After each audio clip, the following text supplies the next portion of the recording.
Oh, hello, hello. Mic check, mic check, mic check. Okay, we ready? We ready? Okay.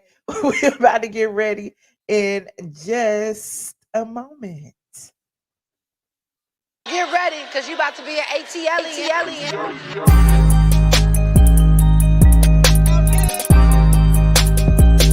ATLien.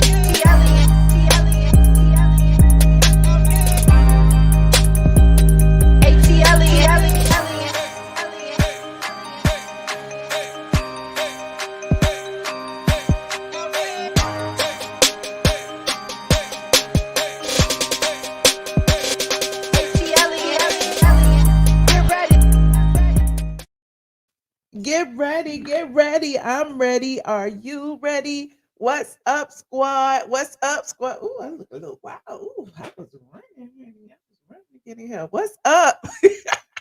What is up? Hey, Cheyenne. Hey, Annie Gant. Okay, all of the aliens in here. In here, y'all see all these people in the green.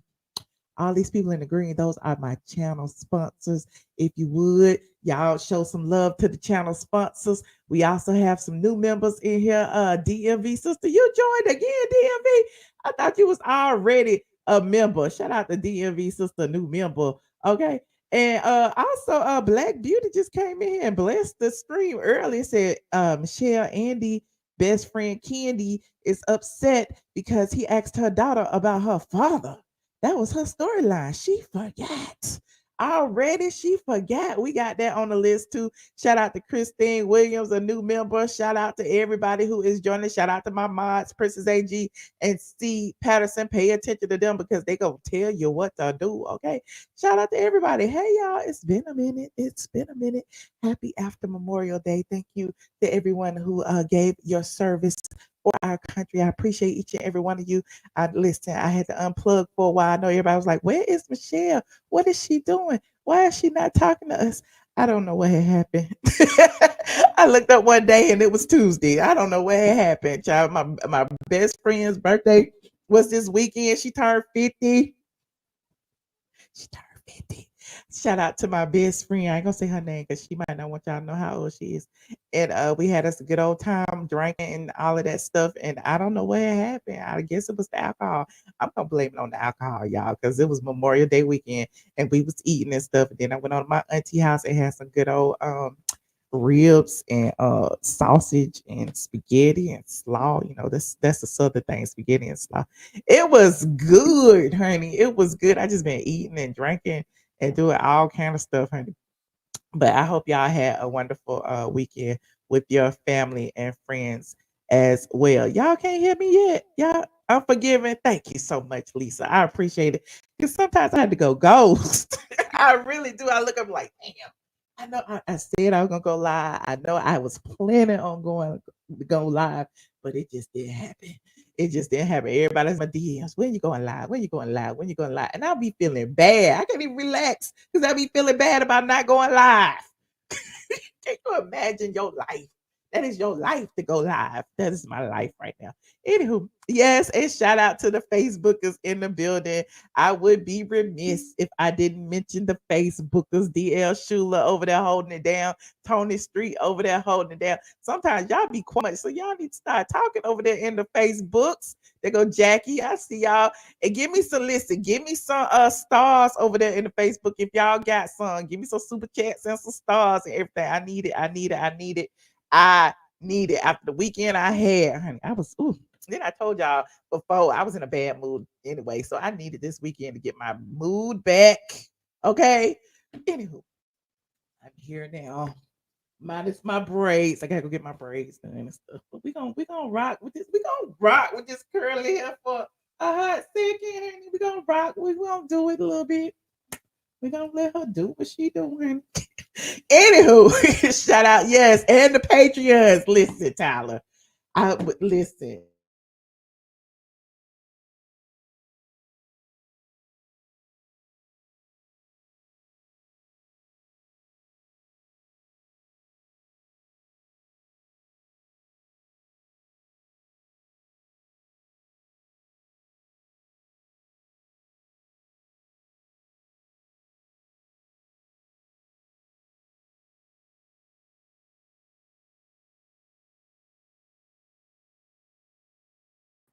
See, this what happens when you leave for a while. You freeze. Look at me. I'm all froze and stuff.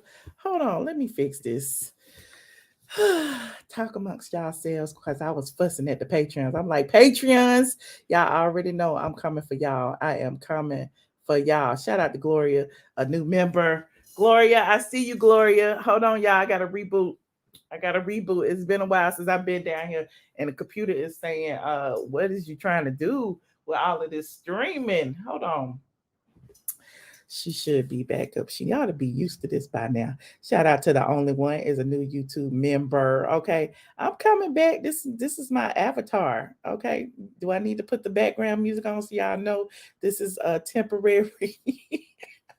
Hold on. Which one was the background music? I can't even remember which one it was. Hold on. Was it this one? I don't know. It's gonna be this one, child.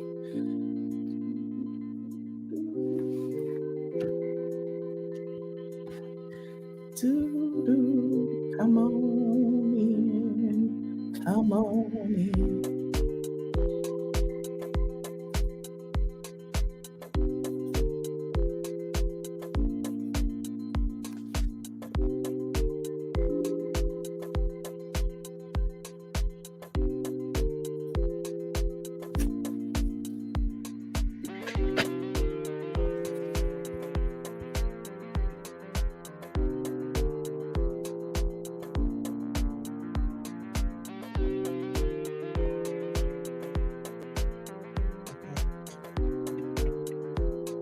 I'm back like I never left. I apologize, honey.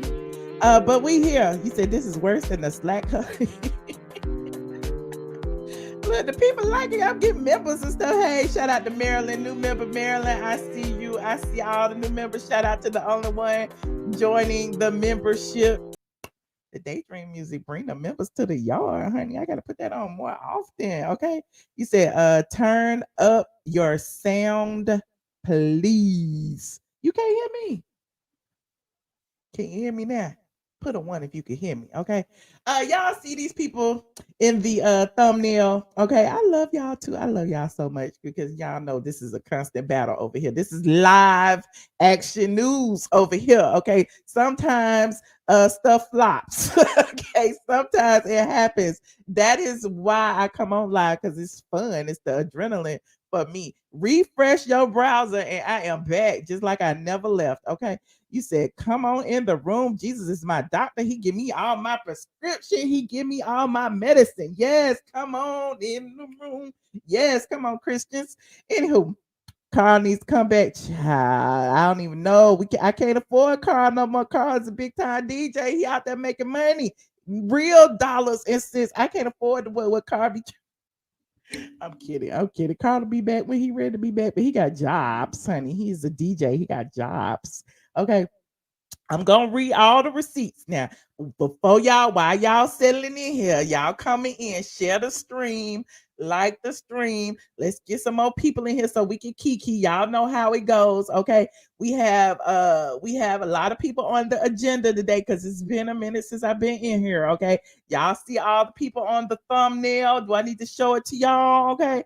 Why Tamar DUMPS Nene? We gonna talk about it. Okay. We have DL Hughley and Monique as the headliners. They are the headliners of tonight's show. Okay. We also have Nene Leaks. Oh, she a little blurry. And Tamar. Okay. Because Tamar went on Carlos King show and she spilled a little tea talking about, why she unfollowed Nene Leaks. We also have I didn't talk about T.I. and his son, but I threw them in there for good measure. And we also have Kandi and Andy. It's old to you, but it ain't old to me, honey, because I'm gonna talk about it anyway. You said the headlines, the dueling headlines. Yes, who go first? Who gonna go first? Is it Monique? Is it DL? Who is going first, honey? I don't know. But listen, before they come up here cursing me out, honey, let me start with the people on the bottom. I don't even know who that is right now. I may as well start with who should I start with? Should I start with Kandi since y'all always say I be dragging Kandi anyway? Let me go ahead and get Kandi out the way, okay?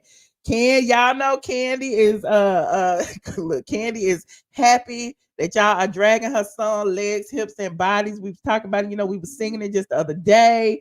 Now she has come on Instagram and she has gotten all her friends together, honey. All her 30 to 40 plus friends. Year-old friends, not numbers. She got them together and she said, we're gonna do a legs, hips, and body song. We're gonna show the TikTokers how it's done. And so Kandi then got a little dance, little two-step together for her legs, hips, and body. And she wants y'all to do it with her. And I'm like, that's so cute, Kandi. What about all the people that she didn't pay for a mother's love? What about all the people who was on the song who didn't get a check? What about Junkie? Neither he need the money for his drug habit. What about D Woods? I'm sure she need a check. And what about Portia? I don't know. They need they cut. But anywho, yes, we talking about the legs, hips, and bodies again. Okay, I'm just gonna talk about it for a minute, and then I'm gonna talk about something else. But here go all Candace's friends got together, Shamia and Jasmine and Safari, whoever that is, and Chandrika and I am D Variety and Manetta Shaw. And everybody got in the picture, honey. They look, they was like, we gonna do this legs, hips, and body. We gonna make it do what it do. Why she didn't get the originals? I wonder. Portia must have been busy. D Woods must have been busy. So I invited some of the girls over. I told y'all I'm gonna sing it for y'all. Legs, hips, and body, legs, and hips, and so she got a little two-step for y'all. She wants y'all to do it on the I guess on the TikTok tactic or whatever it is, because Kandi is about her coins. Okay. Paula said, cancel it. Kandi is about her coins. Okay. She don't care who else on the song, she gonna get her coins. Now, speaking of Kandi was in her feelings recently because she was on Watch What Happens Live last week. They was on hiatus this week. That's why we're not talking about the ratings today, because they didn't come on. So y'all didn't miss nothing. Y'all wasn't gonna watch it no way, I know. But anyway, you said, did you notice Kandi was only in like 6 seconds? Kandi admittedly can't dance.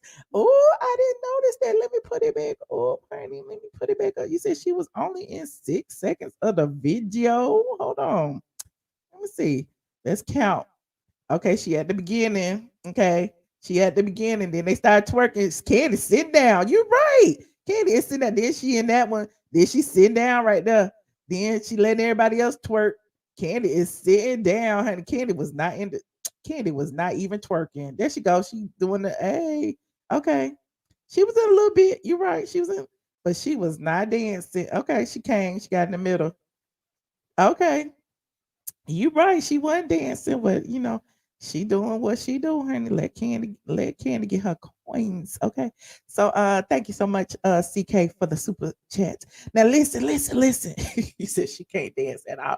Listen. So Kandi was on a show. I don't even know. I've never heard of this person before, but that's okay, because Kandi supports the up and coming YouTubers, because she know the ones who been around a while, know her schemes and scams. But Kandi went live with someone named Christian Gray, the Slut Pig podcast, and she decided to spill some tea over there. And here is what she said about her about Andy, honey. Hold on, we gonna look at it. Hold on. Oh, just let me refresh it. We're upset with Andy Cohen. When was there a time you were upset with Andy? The other day. I mean, I didn't say anything to him about it, but I didn't really like when he brought up my daughter's father to her on camp, on live.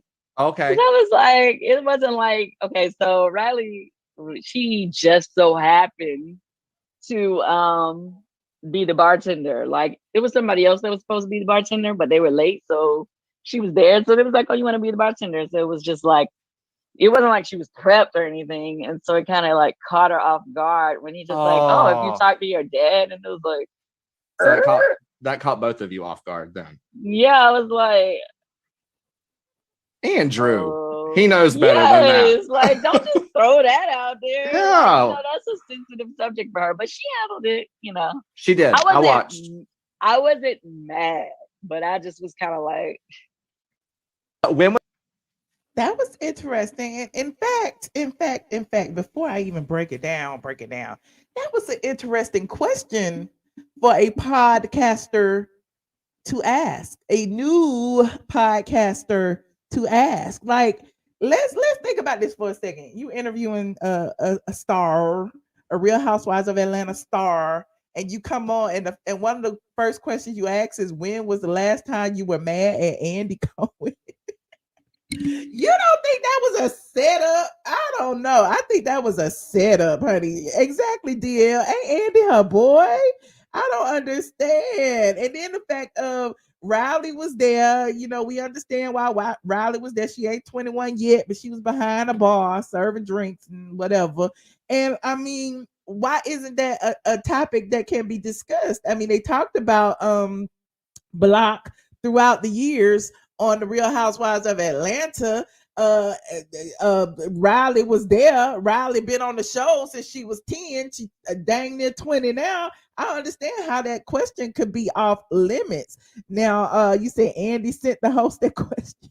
I think Kandi had the host ask that question because a lot of times when you're interviewing a lot of these celebrities, there are certain questions that they tell you that they want asked, and that seemed like one of them plant questions to me.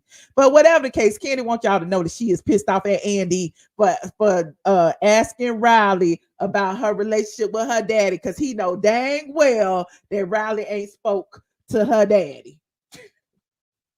Okay, and he knows dang well that Block been dragging her on social media. I don't know. You said she can't be prepped for everything in life. She handled it well. I think she handled it well too. Kandi is next on Andy's list. You think it was a setup? Y'all think it was a setup, or y'all think Kandi had something to do with it?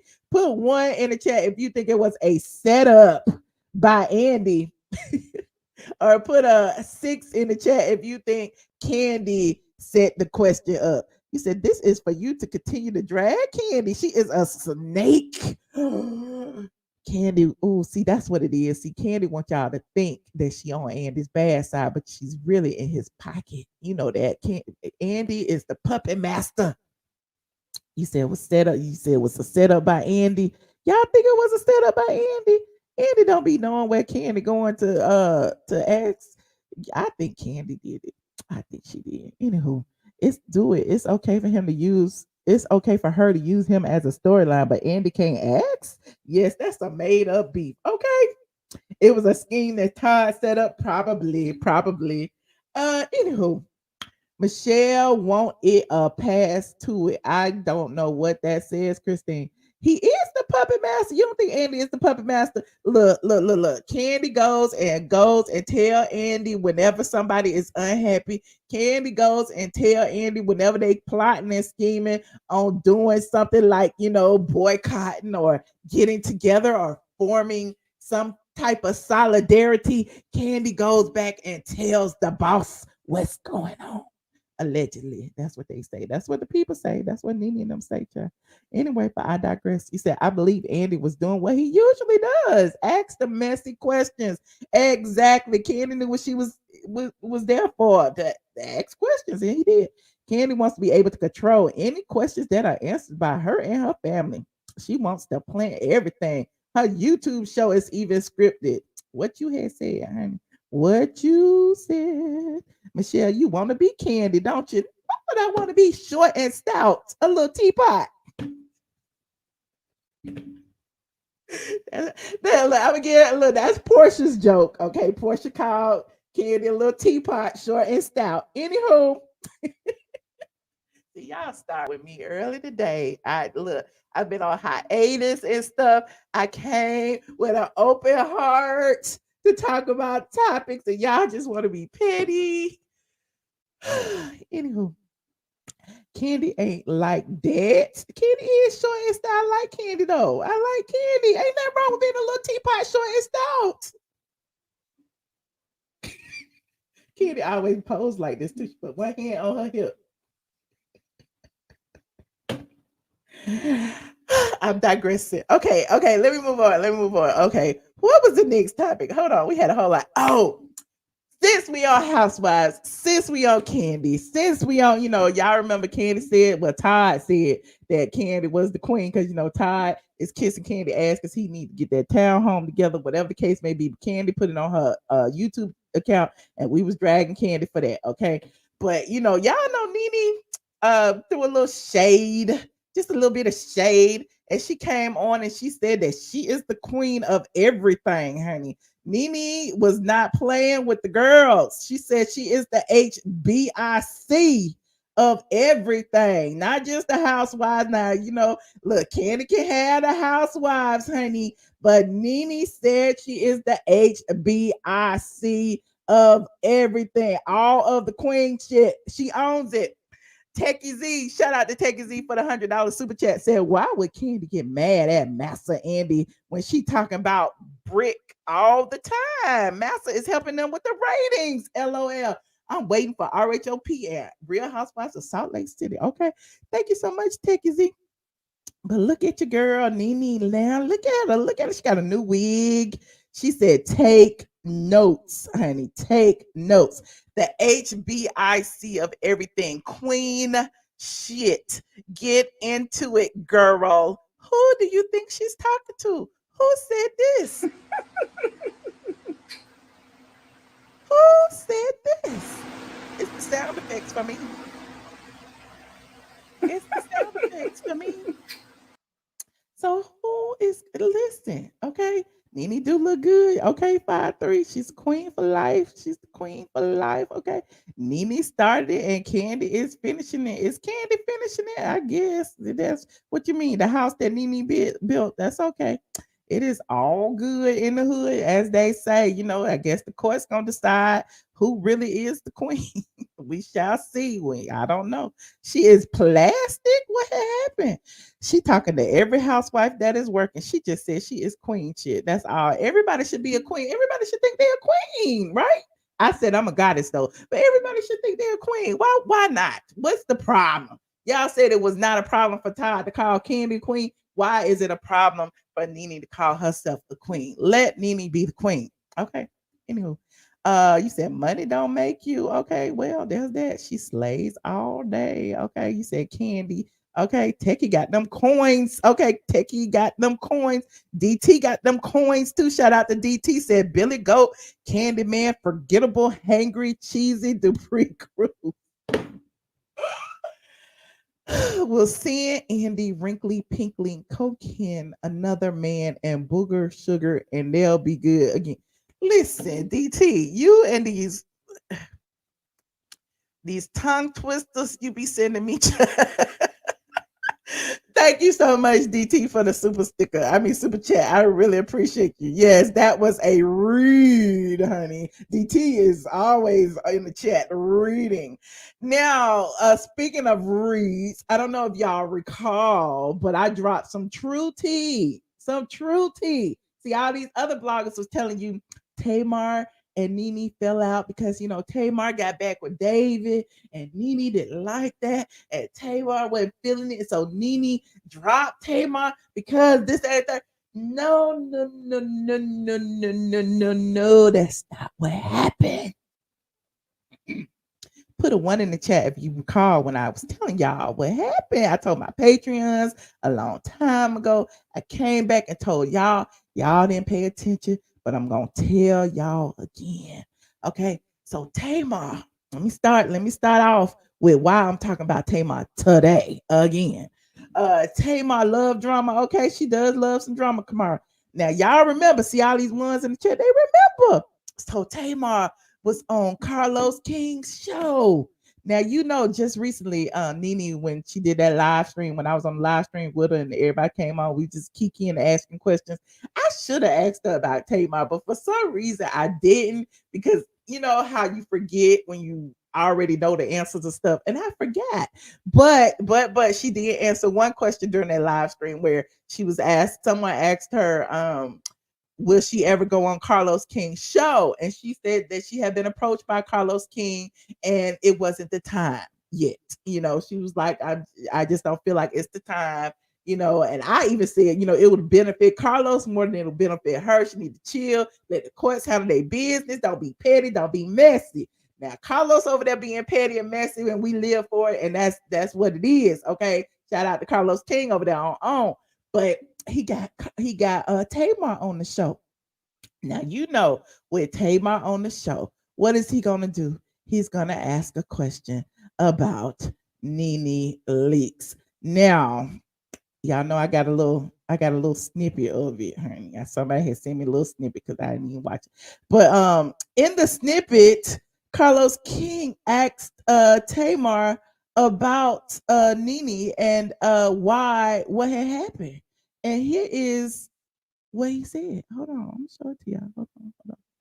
Hold on. Let me share this. I'm gonna share the gotta share the audio. Oh, first, let me put my disclaimer back up. I forgot to read the first time. But y'all know what the disclaimer is, right? Let's read it together one time. Okay. Copyright disclaimer under Section 107 of the Copyright Act of 1976. Allowance is made for fair use for purposes such as criticism, comment, news reporting, teaching, scholarship, and research. What are we doing, ladies and gentlemen? We are researching. Okay. Yes. So listen. So here is let me share this. This is a screen grab that somebody has sent me, honey. I don't want to have to show their whole thingajiggy. Oh, let me put me on there. Where me at? Oh, there me is. Okay. I'm putting me over it. I just want y'all to hear what Carlos King asked Tamar and her response to it. Okay. Here is where it go. Okay, here it is.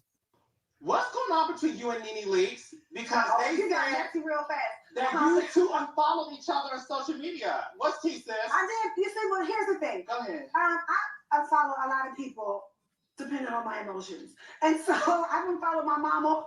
I would follow my sisters. No one is safe.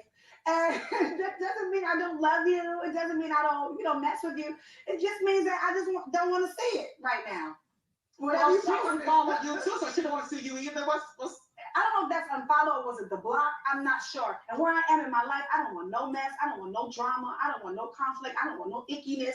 I just want to move on and move up and move forward. And that's just where I am. Same, sis. Yeah, no shade. Absolutely. I love her. I love her with every inch of my being. Yes. It's nothing personal. Good. Well, I have to ask because you're on my stage. And at the Nightcap, we get in all your business. So look. In the Nightcap, they get in all your business. Listen, Tamar said no shade.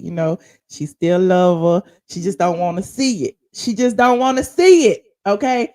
Now, y'all listen. See, I love it when I'm right. See, all these people talk about it was about David and Nene was mad. No. Tamar don't want to see Nene being happy with Yoni. Tamar don't want to see Nene hanging out with Yoni and Yoni's friends because Tamar was kicking it with one of Yoni's friends. And now one of Yoni's friends be kicking it with other women. Tamar don't want to see that. She said that messes with her spirit.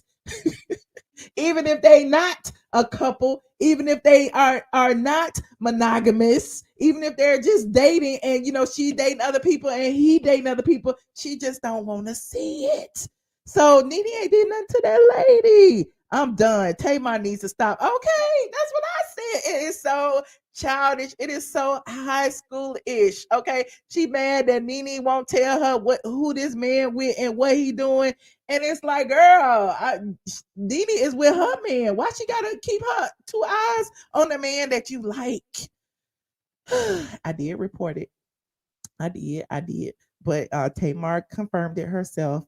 You said, what woman would? I guess you're right. But I'm just saying, at the end of the day, it's really kind of high schoolish because, it's almost like she don't want to see her friend being happy. But, I listen, either deal with the man or don't. Okay. Don't get mad at Nene because the man that you likes other women. That's how I see it because they ain't married, they ain't engaged, they were just dating or whatever. He's seeing other people, she's seeing other people. What is you mad at? Because Nene's man is not seeing other people? I'm confused. He said Nene mad because Tamar opening a lounge. That is lies, child. Why would she care? Everybody got a lounge, child. Everybody got a lounge. Anywho, he said, if it wasn't for social media, we wouldn't know. People childish. That's real childish. And look, Carlos childish for even asking the question. What's going on? What's going on with you and Nene? What is happening? Because we heard that you unfollowed Nene Leaks. Is that talk show fodder? Why did you unfollow Nene? Anywho, I'm digressing. I bet Nene understands it and ain't mad at it. Nene don't care, but she just like, if we friends, we friends. Why you gotta go to social media with it? It would be different. Tamar keeps going to social media saying, everybody ain't your friend. Throwing all these subliminal shots, unfollowing people, saying different stuff. And so, of course, I'm sure, I've heard through the grapevine that Nene reached out to her and she didn't reach out. She asked, she was like, what's up? Did I do something to you? I was still cool. What's the problem? And if it wasn't a problem, why not respond? Why not say something? That's just my adult view of the situation. Okay. He said, so immature. She's another one blocking her own blessings. Is that what it is, child? It's just a mess. Okay, it's 1,700 of y'all in here. Come on in and like this video as you come in or dislike it. You said Carlos is a Mitch. Tamar trying not to be forgotten. Ooh, Nene should block Tamar and any account she created. Okay, Rob, I love that feature. Let me just block everything. Since you want to create other accounts to watch me, I'm blocking everything. It looks like Nene don't have any loyal people around her. These people are so desperate and they use Nene and then try to slander her name. That's what it seemed like, Dan Bria. I don't like it either. I don't like it. I ain't never really seen it for Tamar, but that's just me. I mean, Tamar, she's a cool person, but anywho, Carlos was just doing the right thing by asking the question. The man is doing his job. Okay, well, he asked and she answered. And now we know that the truth is it wasn't about David. It wasn't about anything that had to do with anything that Nene did to her. It was about, a situation that Nene ain't got shit to do with, which is weird. Anyway, Tamar is a wounded bird. She needs help to move on. She really is immature. Okay, LRGA. Now, Tamar is just jealous, Marie. That's how I see it. I mean, this is allegedly supposed to be your friend, right? And she's over there happy. Her husband has passed away. She done met a new man. She over there dating. They traveling the world. He treating her like a queen. He be over there rubbing her feet, buying her gifts, kissing her hand, doing all kind of stuff. You don't never see him with no other women. He just always with Nene. But Tamar, on the other hand, she got divorced. She been in a relationship that didn't end well. We already know what happened with that situation. They was all in the courts and stuff. She been dating off and on. She ended up dating a friend of a friend, Nene's guy friend's friend. She thought she liked them. She thought it was gonna be a situation where it's gonna be, hey, we're a foursome, we're traveling, we're doing everything, and that this African man was gonna treat her like a queen, and it didn't work out that way. And now it's like she don't want to see her friend being happy because she ain't happy. That's a situation. That's a character flaw. I mean, it is what it is. I would still be happy for my friend. I'm sorry. That's just me. But, because there are other men in the world, honey. I don't have to. We ain't got to be a foursome. You said, Tamar, call in. Okay, Tamar, call in, honey. Call in when I put the link in. I want to know what's on your mind, Tamar. Anywho.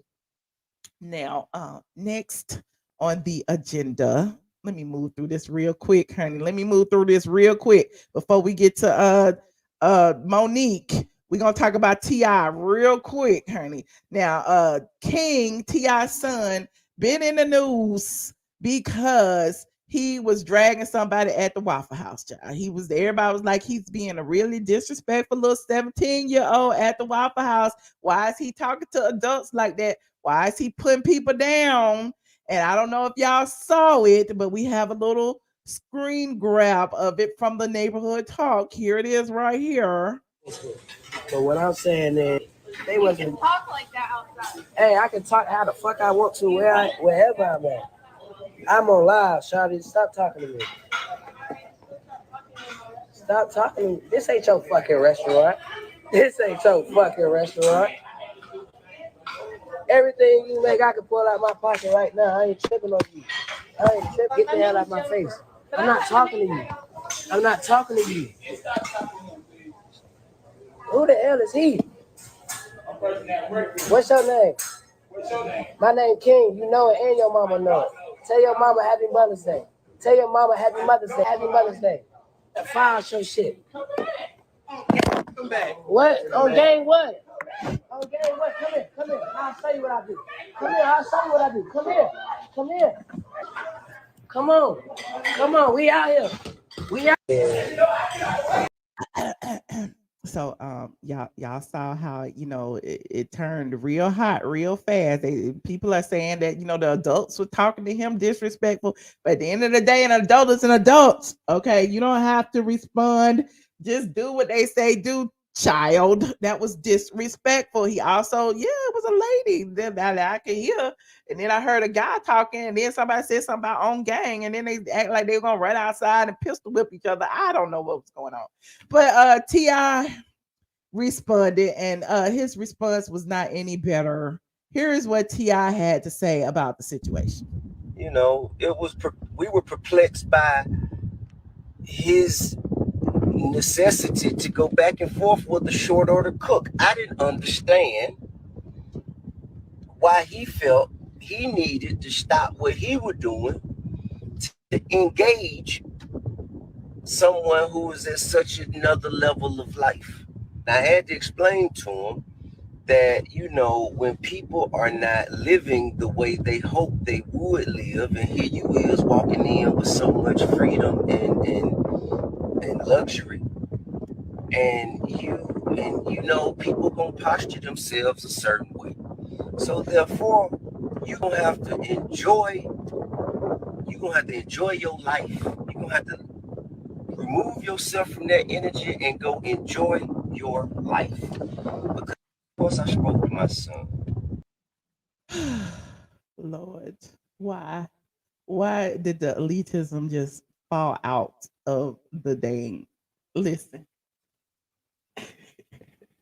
it's so many ways. If T.I. wasn't a celebrity, if he was just talking to his son just normally, I might kind of almost agree with him. Like, you have privilege, just don't get into mess.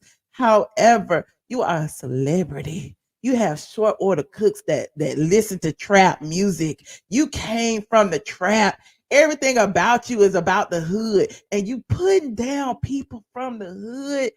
Where they do that at? You just alienated 90% of your fan base.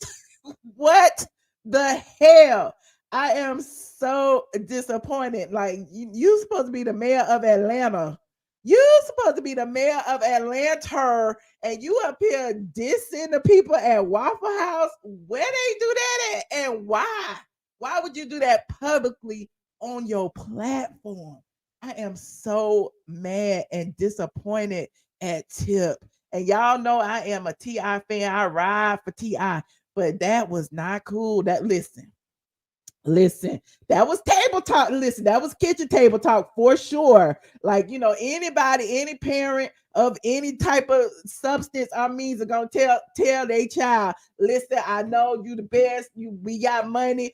Other people might not have what you have. You need to, respect people and say what they have to say behind closed doors. But when you got on your platform and you disrespected people, honest people who are working a job, not in the trap, not selling dope, not doing nothing. Honest people who are cooking food, cooking your food, cooking everything. Like, I just didn't get it. I didn't like it.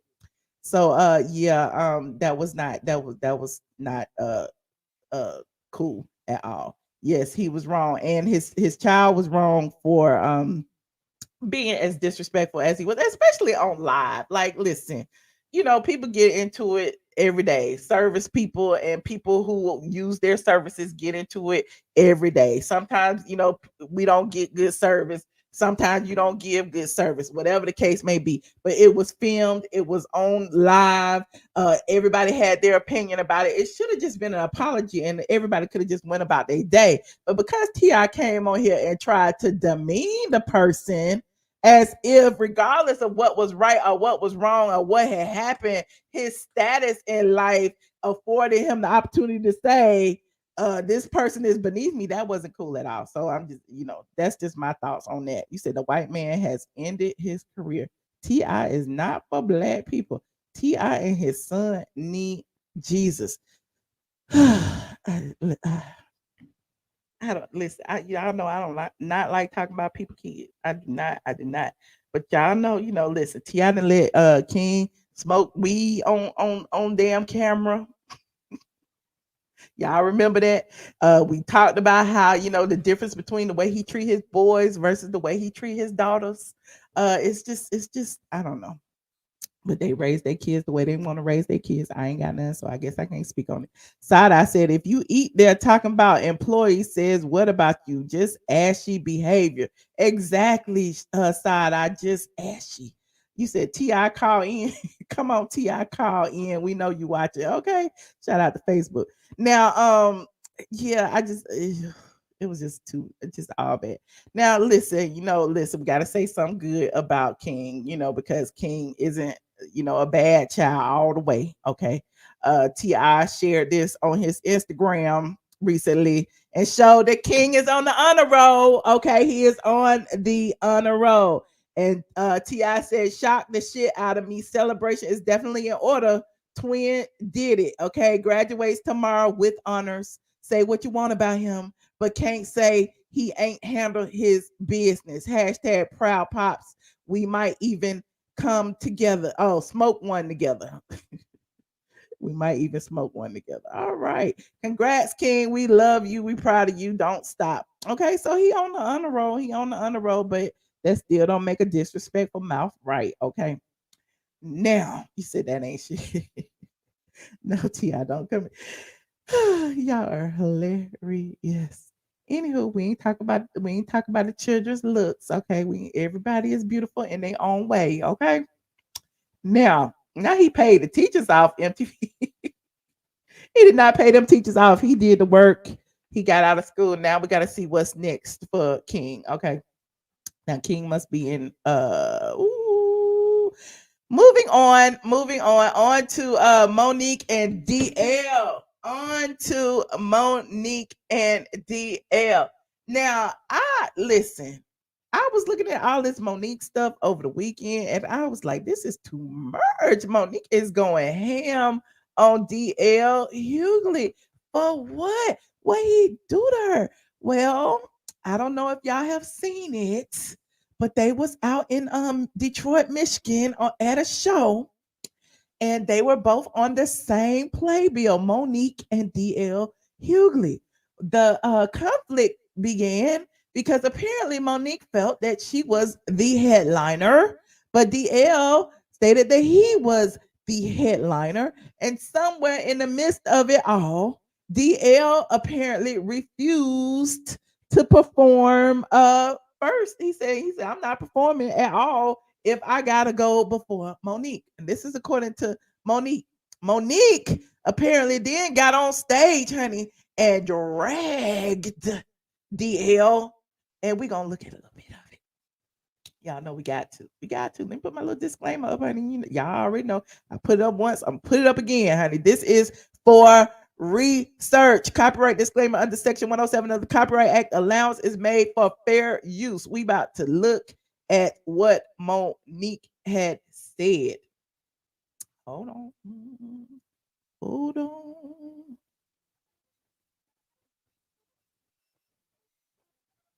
Let's take a gander, shall we?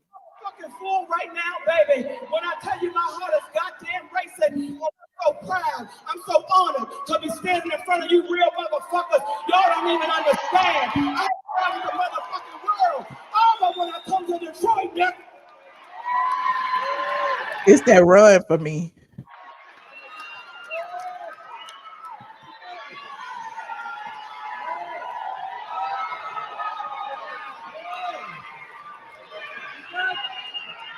See, I've had people. Bitch, I know, right? Now she definitely looks good. Okay, look at Monique's shape. Monique got body, yaddy, yaddy. Okay.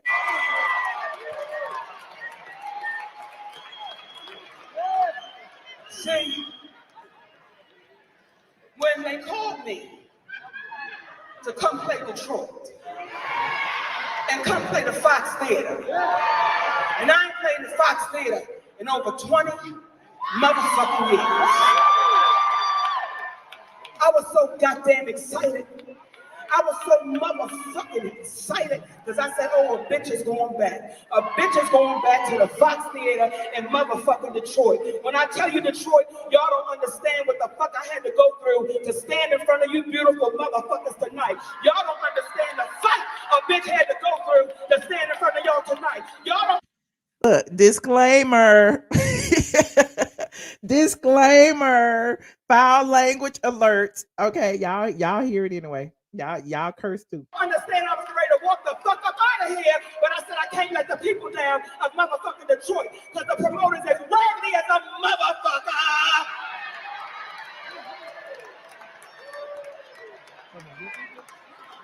I don't fuck with nobody. I take pride in not fucking with nobody, nigga. But if you fuck with me, we gonna dance, nigga. We gonna do the two-step, nigga. Uh-oh. See, I take pride, baby. In my whole motherfucking career, can't nobody tell you I ever started no shit with them. That ain't what the fuck I do. My heart would hurt if I tried to bully a motherfucker or start some shit with a motherfucker. But what niggas had to understand about me, I ain't for that Hollywood bullshit. If you cross the motherfucking line, Oprah, if you cross the motherfucking line, Tyler, I'm gonna see you cool, motherfucker. Wait, did she just call Oprah and Tyler some coons? Ooh. Well, the battle is still going. At least she didn't say Lee Daniels, honey. At least she didn't say Lee Daniels. Come on, the coon train, nigga. Choo-choo! Not the coon train. That niggas told me, Monique, let go and let go. Let go and let God. They have taught niggas to be so motherfucking fearful and just give it to God. Let go and let God. That's why I kept hearing this shit over and over and over again. So I said, well, let me let the shit go and let me give it to God. And you know what God did? He gave it right the fuck back. He said, bitch, I gave you everything you need to deal with these motherfucking coons. Steve Harvey, DL Hughley. I gave you everything. She threw everybody in the bus.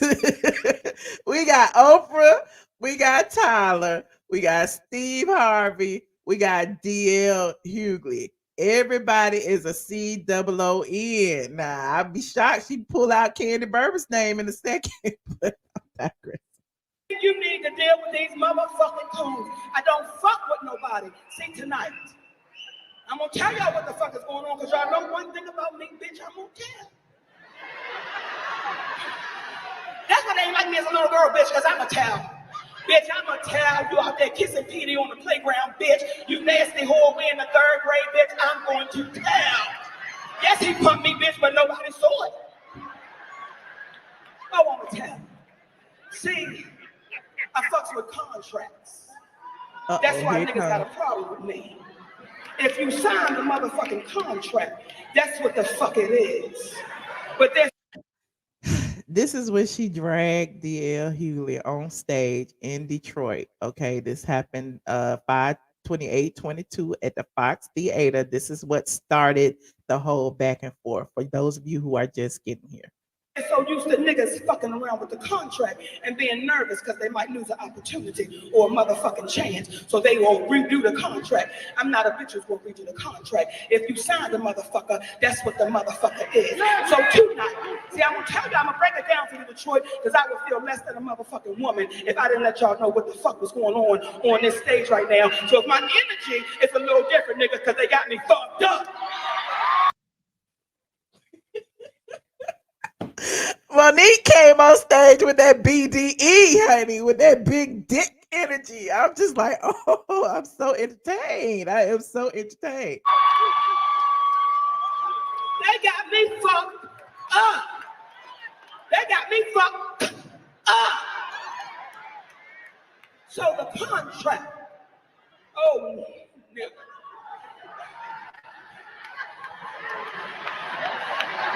The motherfucking contract said that a bitch is the headliner. The headliner. Let me say it again. The headliner. That's what the motherfucking contract says. Monique is to be the last motherfucking person on the goddamn stage. She is the headliner. That's what I signed the fuck up for. I'm 30 plus years in this motherfucking business and I don't open for no goddamn body. The contract said the headliner. The contract said the headliner. What the contract say, Monique? Contract said the headliner. But a nigga named BL Hughley turned into a bitch and said, I won't perform if she does that. I won't go out if she does that. Nigga, you open for the kings of comedy. I close for the queens of comedy, nigga.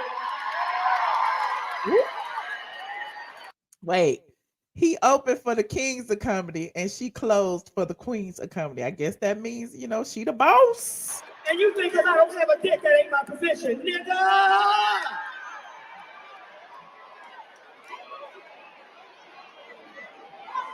So when I leave this motherfucker, the headliner has left. I don't fuck with nobody. I don't fuck with no motherfucking body. But when you cross the line with me, nigga, you have crossed the motherfucking line. And that bitch nigga has crossed the motherfucking line. See, we got needless to say, I would say that she was a bit perturbed. Monique was a bit angry when she hit the stage. It's like she didn't even breathe. She came out there with guns blazing. You know how they say before you argue with somebody or before you respond to an email, you need to wait 24 hours. This was happening right now. She didn't wait. She took it there. A history, nigga. We got a history. That nigga went on a tour talking about all Monique wasn't. You can Google it right now. DL Hughley on Monique, all I wasn't, what I wasn't worth, all of this bullshit, and nigga, you put your feet under my motherfucking table.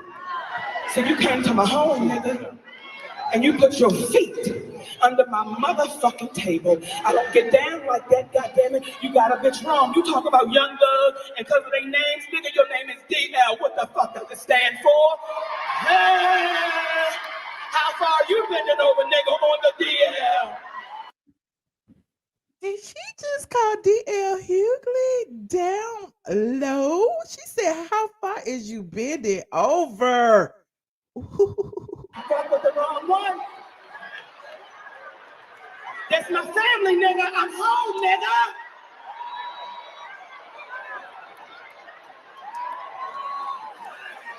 I'm motherfucking home, yo. I go all the way back with Coco in the motherfucking lounge in the back of the bar when they was cooking motherfucking fried fish, bitch. That's me, nigga. That's me, Detroit. I'm the bitch who did fuck a nigga in the car, but bitch, that happened so long ago.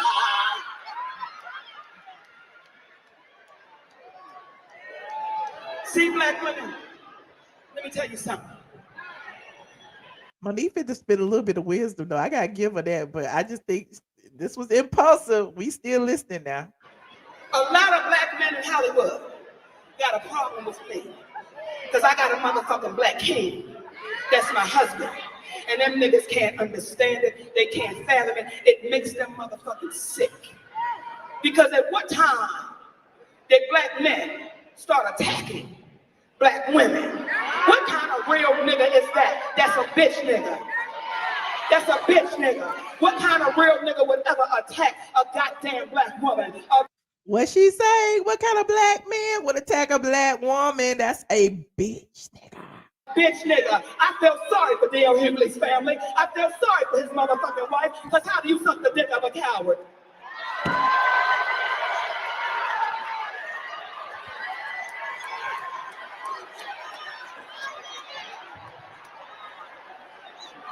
I tried to play fair, bitch. I tried to play fair, nigga. I tried to play fair. We was on the countdown, nigga. 10, 9, 8, 7, 6. I just lost my breath. See? I don't fuck with nobody. And there's an... But what his wife do to her?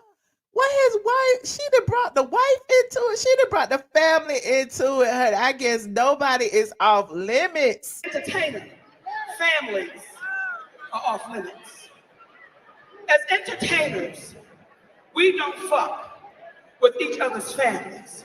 Because for me, that is crossing the line. See, I want to give y'all a history so you understand a bitch's position.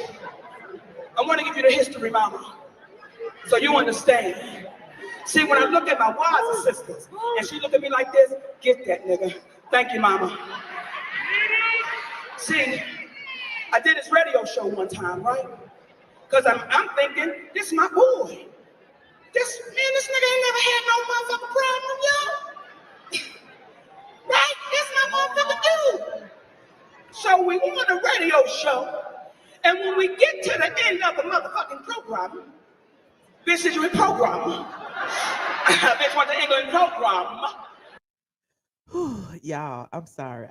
Listen, I didn't watch this whole thing the first time, but I'm just getting my life right now. When we get to the end of the program, they say, Monique, would you like to play a game? Well, bitch, I like to play games. So I said, sure, let's play a game. And it's a game called Would You Rather.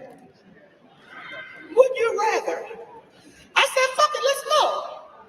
And then the sister Jasmine says, would you rather your husband fuck Lee Daniels without a condom or Corinne Steffens with one? I want y'all to hear the bitch shit this nigga that tried to put me through, y'all. Would you rather your husband fuck, like, nigga, what kind of shit are you putting over the air to your motherfucking listeners? That's coon shit. So be careful who's feeding your motherfucking soul, because you might swallow coon pie and you can't get the coon off of you, and it'll give you goddamn diarrhea. I don't fuck with nobody, but don't fuck with me. Now let's start the motherfucking show. I feel better.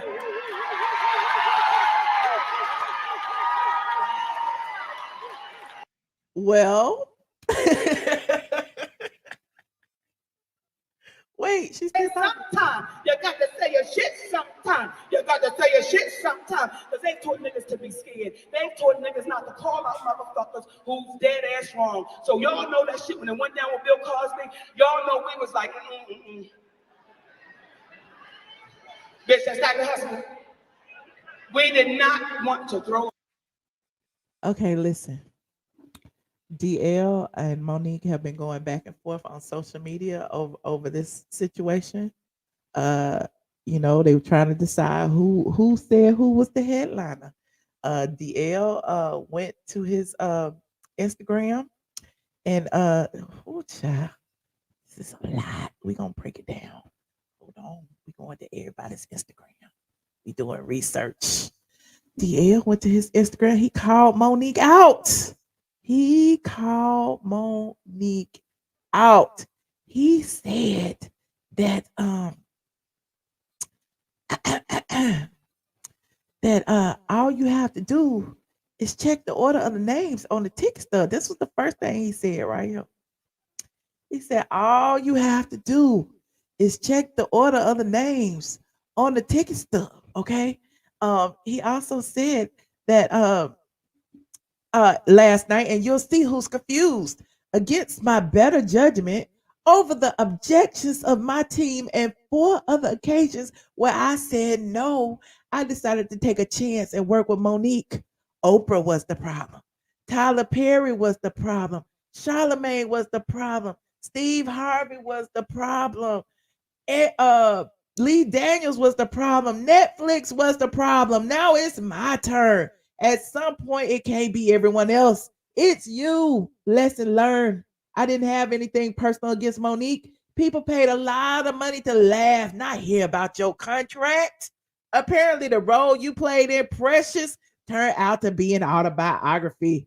I wonder who's next. Signed, Daryl Lynn Hughley. Okay. Now, I don't know why it seems like every single time a man got to fight with a woman, he got to pull up the fat pictures. She ain't fat no more. Get off the fat phobia. I'm digressing. So, you know, he goes on again and, you know, says, answer me this. When have you ever seen the quote unquote headliner at the bottom and mentioned last?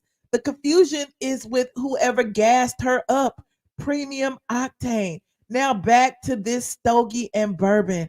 Y'all ain't effing my Sunday up. And he got hashtag DL, hashtag talk to your people. And he got, the 105.9 Kiss FM presents the Comedy Explosion starring DL Hughley and Monique. And he has his picture up there. I don't know if that's a receipt or not. Now, Monique, on the other hand, Monique that came with some receipts of her own. And everybody posting this little old lady. I don't know why they keep posting the little old lady. I guess the little old lady is saying what they want. She said, I stand on the shoulders of my sisters, of my wiser sisters like her right here and our ancestors before her, because they know letting people just beat on you will lead to people just beating on you. So in the words of Chuck D, welcome to the Terror Dome. So this little old lady been making the rounds. Y'all seen the little old lady? Here go what she said. Because somebody don't retaliate don't mean they'll whatever you said. That pussy thing. No, they don't. Yes, it is. They just don't want no. So if a man run up and hit a man and the other man don't hit him back, that means he's. Hell yeah. Why fight back? Okay, how come he just say that thing about Martin Luther King? No. They motherfucking ass. No. That what shows about that you not only aggressive, but you protecting your rights. No, but what if they just being a bigger man and just walk? The man my ass. I don't go for the bigger man shit. You got the wrong motherfucker. I said it. Now take me off the tic-tac or be back or whatever the fuck it is. She said, take me off of this tic-tac, tickety-tackety. So then Monique came and she said, listen. She said, DL, there was some of you who were fooled by the smoke and mirrors of DL posted his deal memo.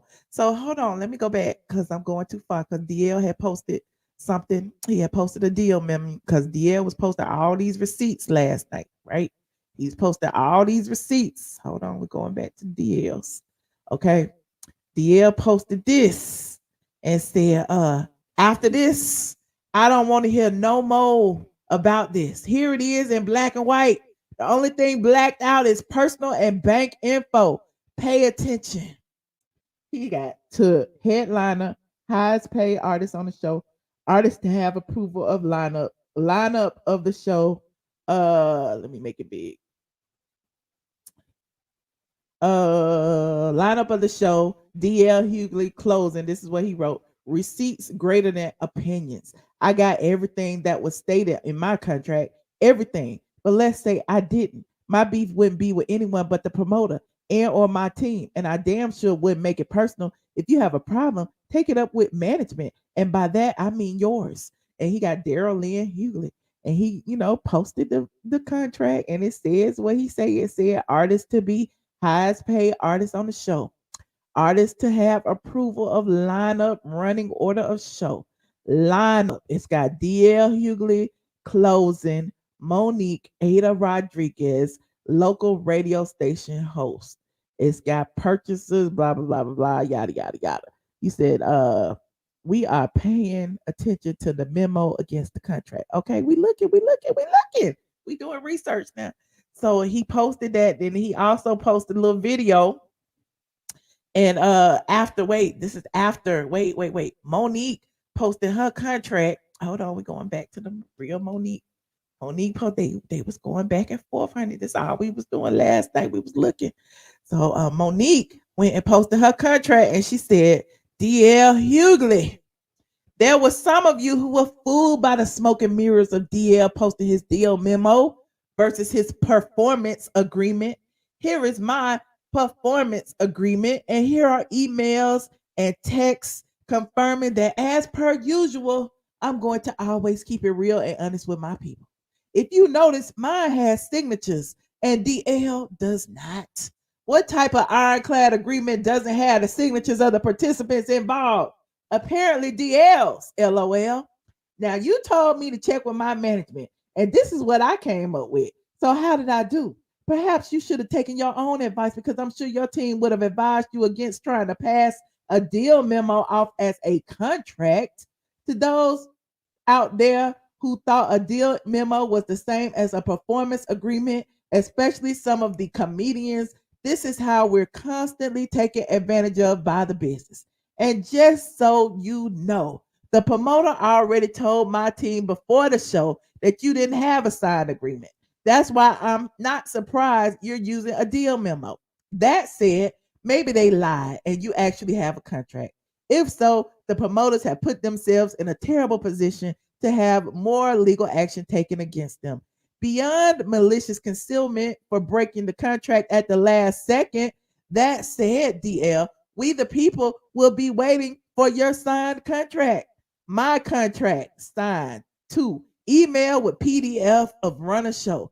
3, Run a Show. 4, additional email with Run a Show. 5, what I walked into minutes after arriving to the theater. Can you say receipts to my people who refuse to fall for the okie doke? And even those that do, I love y'all to life. So here is Monique's contract, y'all. It says she is to be the headliner. It says it's in here. It says, purchaser hereby engaged in talent hereby accepts such management to perform 1 30-minute, 45-minute concert show engagement. Talent shall be the headliner of the show and the closing. Period. It's in that first little paragraph up that way it say engagement. And then here it is.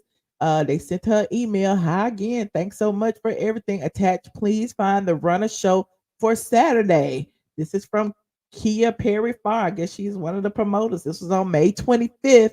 They sent her to run a show. And look who is first and look who is second. DL was first, okay? And then the intermission, and then the intro, and then Monique. And then I guess here's the sound check. DL sound check was at 3:30 to 4. Monique was at 3 to 3:30, but they have it in order of who was supposed to be performing. And they had that Monique was supposed to be closing the show in what they gave her. And then here it is. Can Monique do the call at 2:00 still? Here's the information. They did a phone call, I guess. And then what else? Here's the new runner show after, I guess DL Hughley made a big deal about it or whatever the case may be. And they changed it, and it was Monique first and then DL. And they said that is what she walked into minutes after arriving to the theater. And then she put that look, I got my receipts, honey. I have my receipts. Now, DL actually came back. Oh, child. And he had something to say about Monique's receipts. And this is what he had said. Hold on, real. This is what he said about Monique's receipts. Child, it's just a mess. Look like Monique got all her eyes dotted and everything. He says, according to DL, man, Hicks Media Inc. Hold up. That's you. You really showing everyone a contract you submitted from your own company? I smell bullshit, and I wouldn't pick it up with the old ass birth certificate paper it was written on. Stop the cap. Again, my contract, headliner, highest paid artist on the show, artist to have approval of the lineup of the show. DL Hughley closing. Now explain to me how my shit was delivered on and yours wasn't. Sounds to me like your problem is with Hicks Media Inc. Can we please implement the 3 knockdown rule? Daryl Lynn Hughley, Team DL, Janky Promoters, Funky Finger Productions, TKO.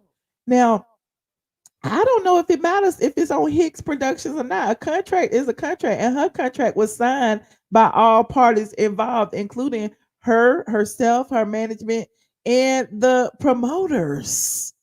You said Slapman said she submitted it and they rejected it. That's not a contract. Well, how is not a contract if they signed it? I'm confused how they reject it. We gonna be going back and forth. We still don't know who won. Who win in the battle? What did it say up here? DL posted this from Queens of Comedy to Queen of Ashes. Straight, no chaser. What really went down Saturday night with Monique. Team DL. Do we want to listen to this? Do we want to see what he has said? Press 1 if we want to see what DL said an hour ago. Oh, I guess we should. We might as well. Let's listen to it. All right, that was Khalid Talk. I work very hard to control the environment I work in comedically. I only work where I want to work and who I want to work for. I want to It's work. low. I don't work because that is a very precious place to me. I've been offered a gig, a couple of gigs, 3 or 4 gigs to work with Monique in LA, The sound in is very low. Brooklyn, in Houston, and I turned them down because I didn't think it would work. So after talking to a lot of people, and one of the very people in this room about how things are different, 2 of the very people in this room, as a matter of fact, and how things are different, and look at how things are coming around. I decided it would be wrong for me not to give somebody a chance based on things that they'd never done to me. That would have been wrong to me. And when she talks, she goes on her diatribe and she talks about me having my feet under her table. That was at her invitation. I was doing a gig in Greenbelt, Maryland. She lived in Baltimore. She was having a fight party. It was, I think, Evander Holyfield and Mike Tyson. And sure enough, I came to her table at her invitation. It was a wonderful time. As a matter of fact, it was based on that interaction, along with talking to people, I decided that I would do these gigs. I decided I would do it. And now I know what Tyler Perry knows. I know what Lee Daniels knows. I know what Oprah knows. I know what Steve Harvey knows. I know what Charlamagne the God knows. I know what Netflix knows. Saying yes to Monique is an occupational hazard. Now, we're playing a gig in Detroit this weekend. I know I'm going on at 9:45. I leave the hotel. I get there around 9. Monique had just gotten there. She's supposed to be there at 8:40. She had just gotten there, gone at 8:40. She got there at 8:38. What Monique was trying to do was to slow walk the show. She didn't end up getting on for 30 minutes. The oldest trick in the world is, if I want to change the order and I don't have merit, I'll try to make people wait so long that everybody gets nervous and go, please just go on so we can avoid a conflict. That didn't happen. Monique got on stage. Monique actually felt like she had merit. She would have done 1 of 3 things. Either she would have took it up with the promoter, and she did, and the promoter said, we're going on, and whether you're going or not, that's a different thing. You would have not done it, but she knew she had to get on stage, or she would have been in breach of contract, or she would have come to talk to me. She didn't ever, and I emphatically emphasize this, she never once talked to me. I haven't seen Monique in years. I didn't see her at the venue before, after, or during. I haven't spoken or seen Monique. So if you... Why everybody talking? Why everybody talking about it, though? About this whole contract situation? Why are they arguing about it back and forth in the public? Really thought that you had a legitimate contract dispute, you would have come to me and said, hey, I have this contract and you had this contract. Notice not one thing on that contract, not one person she has on that contract, not one thing happened. Do you know why? Because it wasn't legitimate. And she goes on stage and she proceeds to eviscerate me. Not just me, but Steve Harvey, the sexual, my wife, my dog later on in subsequent conversation. Let me ask you something. What did any of that have to do with an alleged contract dispute? What did Steve Harvey have to do with your contract? What did I have to do with your contract? What did my dog have to do with your contract? What does my wife have to do with your contract? You wrote your contract, you and your daddy. You proceeded to say things that were so... He said you and your daddy. That it was galling. It was galling.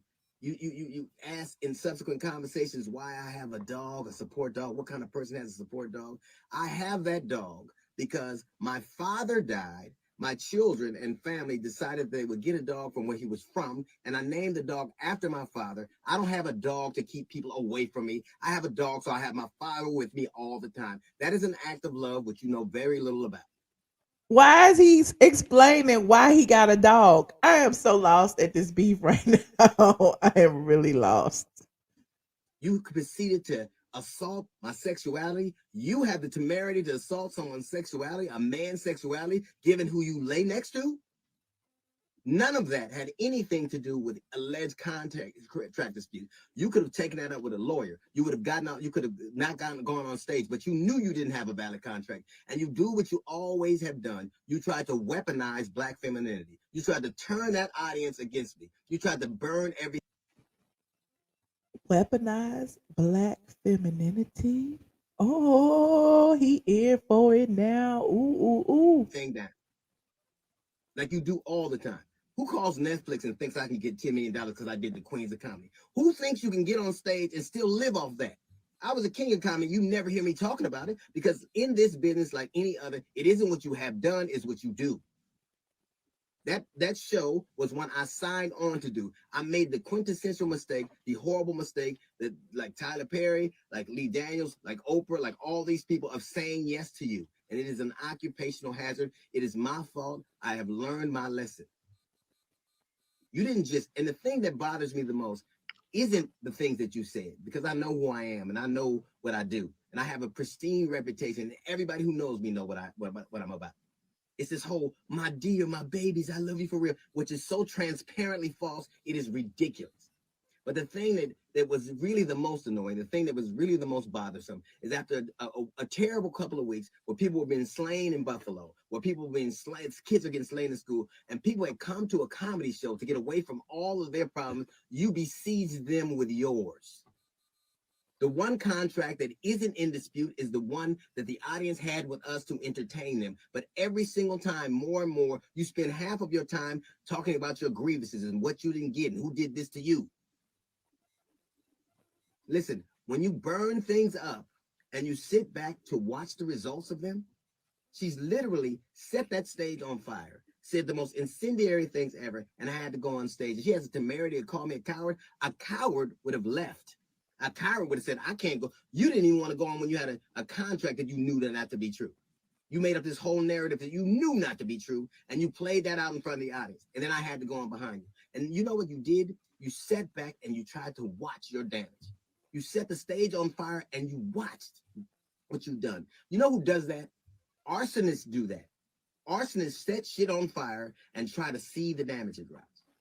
Well, I blame myself because I know now what I didn't before. Saying yes to you is an occupational hazard, one I will not repeat. I don't blame you. I wish you well. But when you do the things you do, when everything's about you, when you're vitriolic, when you have all these fights with all of these entities, it is you. Precious was not a movie. Precious was an autobiography. That is who you are, literally. You mad at the contract you and daddy wrote, your daddy? And I don't know why you call a man daddy and you pay for him. That's a son. Let's be clear. I'm not angry with you. I'm angry with me. I did what I knew not to be true. But I'm going to tell you something. When you burn and you destroy and you wreck, you are not a queen of comedy. You're a queen of ashes. Now, while I'm going to go back to work and you get back to your kingdom of smoke. That's a little note from the GED section. We got the Jazz Report coming up in 15 minutes. It's the DL Hughley Show.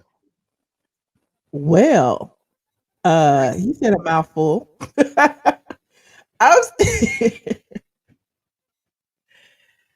He said a mouthful. But one thing that's interesting to me, I was also during the time I was watching all this back and forth go on online, I also peeped into like Ricky Smiley because of course all the comedians are talking about it. Ricky Smiley made a video talking about it, and he was talking about how most comedians, and he was talking about males, Earthquake, Lavelle Crawford, whoever. And he was saying there have been times where they're all headliners. They're all listed as headliners on the show. But at some point, one of them got to go first. And so they have to agree on who goes first. And I feel like this might have been that situation. Maybe they both was headliners and they had to agree on who went first. And apparently in both of their contracts, it says Monique will close the show. DL will close the show. Now they gotta agree. Or either the promoter or whoever needed to decide who is going to close the show. And I don't think they had a beef with each other. They got a beef with the promoter. They got a beef with the people who are putting on the show. Why is it that they beefing with each other? It's almost like, of course, Monique brought up the fact that DL had read her back when she was battling with Netflix. And, I feel like, she's been harboring some resentment over that because he was a friend, and yet he went publicly and denounced a lot of the things that she was speaking up for. And so, now, she did light his ass up. And the crazy thing is, Ricky Smiley even said that if it was a position where I had to go first, whatever, I'm gonna tear that stage up. And that's what Monique did. And DL said it. She set the stage on fire and she waited for it to burn. That's it. And so you can't be mad at her for going first before him and tearing the stage down when she should have been last and closed the show. But anyway, I put the link in the in the chat for those of you who want to chime in on this. I'm really, yeah, she was sitting already.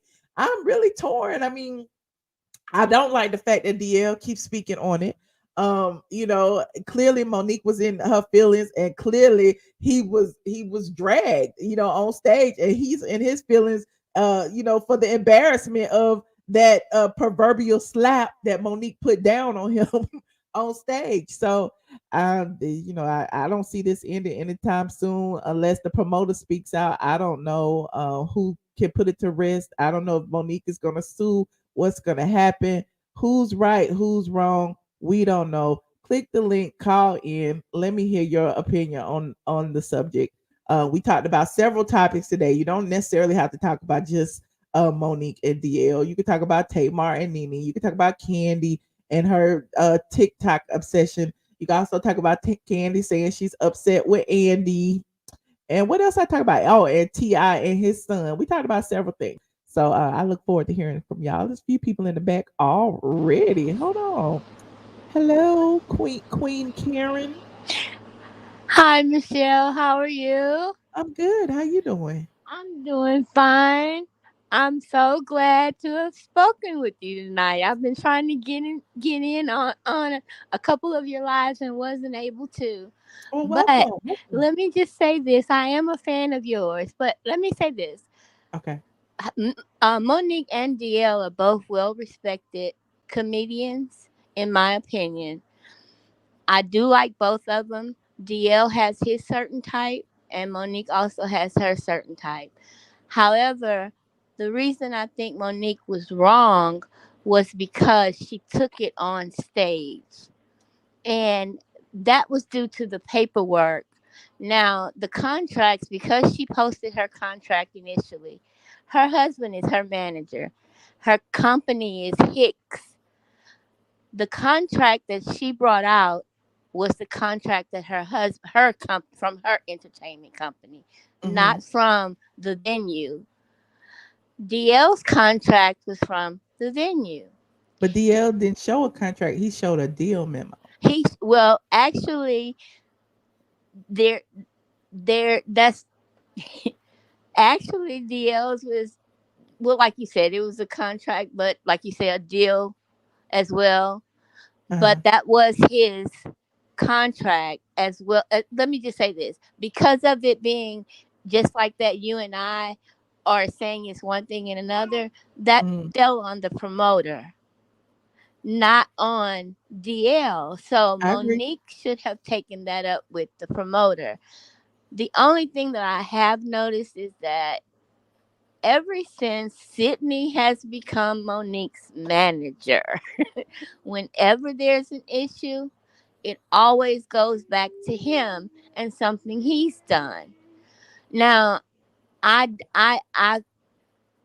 mean, I hear women roar. I applaud Monique and I stand behind her 100%. But again, I just think she was wrong for taking it to the stage. Because if it was that important to you to get on stage and do your set, then do your set. Why get up there and waste your time talking about DL or dragging DL? Well, and people like me, if I were there, would have been angry because I came to see you, Monique. I ain't come to see you talk about DL. I don't think that was bad though. That was entertaining. Right. And again, she did that when she drugged Tyler and Oprah and that's what everybody come for. They come to see Monique. Right. She drugged him. And again, it was funny. It was good. But the only reason I'm feeling this way is because Michelle, I am 53 years old. I love comedians. But I'm 53 and Monique is around my age. It's time out now for all of that blaming everybody else for this and that. And again, she had a valid point, but I just feel like she should have taken it to the promoters, not to DL. Okay. I think so too. But Monique at the point now, I feel like she just don't give a damn. She's like, right. Listen, I'm with you because I'm sick and tired of the bullshit. And right, I'm gonna call it out every time I see it. So and everybody reaches their boiling point. So I do see that. cause girl, it's just like the slap that hurt. This was just shoot. Yeah. Well, I appreciate it, Queen Karen. Thank You're you so much. welcome. I'm gonna fall back and watch you now, girl, and All let right. somebody else on. All right. Thank you. Bye bye. Hold on. The governor. What's up, Michelle? Hi, how are you? Yes. I'm in the building. I'm in the room, and you know this is my expertise because I work in entertainment. Oh Lord, here we go. Tell me what you think. Well, okay. For one, let me just say I like DL and I like Monique both. But putting all the antics aside, um, the person really who was at fault, as the lady was stating earlier, was the promoter. Anytime when a contract is signed, it becomes a legal and binding agreement, whether if it came from Hicks Entertainment or it came from the promoter itself. When that promoter signed that agreement, and then it stated that Monique um, was the headliner and whatever, I think that what should have happened was that Monique and Dia should have had that conversation behind Can there be the two scenes. headliners? What about what Ricky Smiley has said that sometimes everybody is a headliner, like as an act, because they're all Right. stars in all of their contracts. They're called headliners, right? So can everybody be the headliner? Right. They can just say that, we co-headlining together. So the thing Right. is that instead of taking the conversation on stage, you know what I'm saying? I understand her point of view of how she felt, but at the end of the day, you want to keep this as professional as possible. You know what I'm saying? Because you got your fans, they came to see you, they came to see DL, came to see the both of you guys, and that we're not at fault here. It is the promoter. You know what I'm saying? So what we need to do is that we need to get with the promoter, because as far as about who's being the headliner or not, people really, to be honest with you, the people coming to see it is not really concerned about who the headliner is. They coming to see both of y'all. You know what I'm saying? So evident that what you were saying, Michelle, earlier, is that this is some underlying beef from back to this Netflix thing that maybe Monique has not really let go. She said he was dragging her back. She was like, you can Google it. He dragged me and said that Monique shouldn't do this and shouldn't do that. And so she brought that up while on stage. So I'm like, oh, she was just sitting on ready, waiting to drag him or whatever. And so I firmly believe when she brought that up on stage, one thing about it, you'll know when people have forgiven you or you have forgiven someone, because if you forgiven someone, no matter what they have done, it's water under the bridge now. You ain't no need for me to bring this back up to throw in your face. But if I'm bringing this back up to you and putting it in your face, evidently, I still have a beef with you and an issue with you that has not been resolved. So it's not really so much about the headlining thing. This is something that goes back to where we haven't resolved. And I'm still hurt about this, and I still feel some kind of way about this because, that with her and DL, they could have resolved that with the promoter where, okay, you have both of us thinking that we were headlining the show and we dictate who go first and who go last. That's not a big issue. That's not an issue for us to fall out to where we cussing each other out on stage. You know what I'm saying? Now they was just doing it for as comedy or whatever, and they just that's one thing. But far as with how things went, and then you kind of know, Michelle, really that Monique is still hurt and bothered by it because she brought up Tyler Perry, I love she brought up Oprah, and so she's still hurt by these situations, and so she has not forgiven, and so that's why with this thing that happened with DL, it went back to Tyler Perry and Oprah. Now she didn't bring Lee Daniels in it because she's forgiven him. Right. So but DL and Oprah and Tyler, that's still a fresh wound. And the thing is that, and I gotta let me give you this little piece. I'm gonna get off here. You know, as my pastor says, whatever's in the heart, the mouth's gonna speak it. So if the thing is, if I got ill will towards you or unforgiveness in my heart, my mouth is gonna open and project it. That's true. You know what I'm saying? So if she had forgiven, it would have never came up. But the real issue and the beef is with the promoter, Yeah. not them two. You're right. And social media was the wrong place and very immature for both parties to present paperwork and receipts, because that's something that they could have sat down and reasoned together. And she, even if they weren't in the same city with Dia, I'm going to send this to you. This is what we were thinking. You know what I'm saying? And then you can send back to me what you were told. Because what he was presenting was an offer You're that the right. promoter made. That wasn't the final and binding legal agreement. That was just the offer. And so what Monique had was the contract what her and the promoter agreed to. Okay. Now I'm done. I'm out. Well, thank you, Governor. I appreciate you. Okay. All right. Bye-bye. All right. Good night.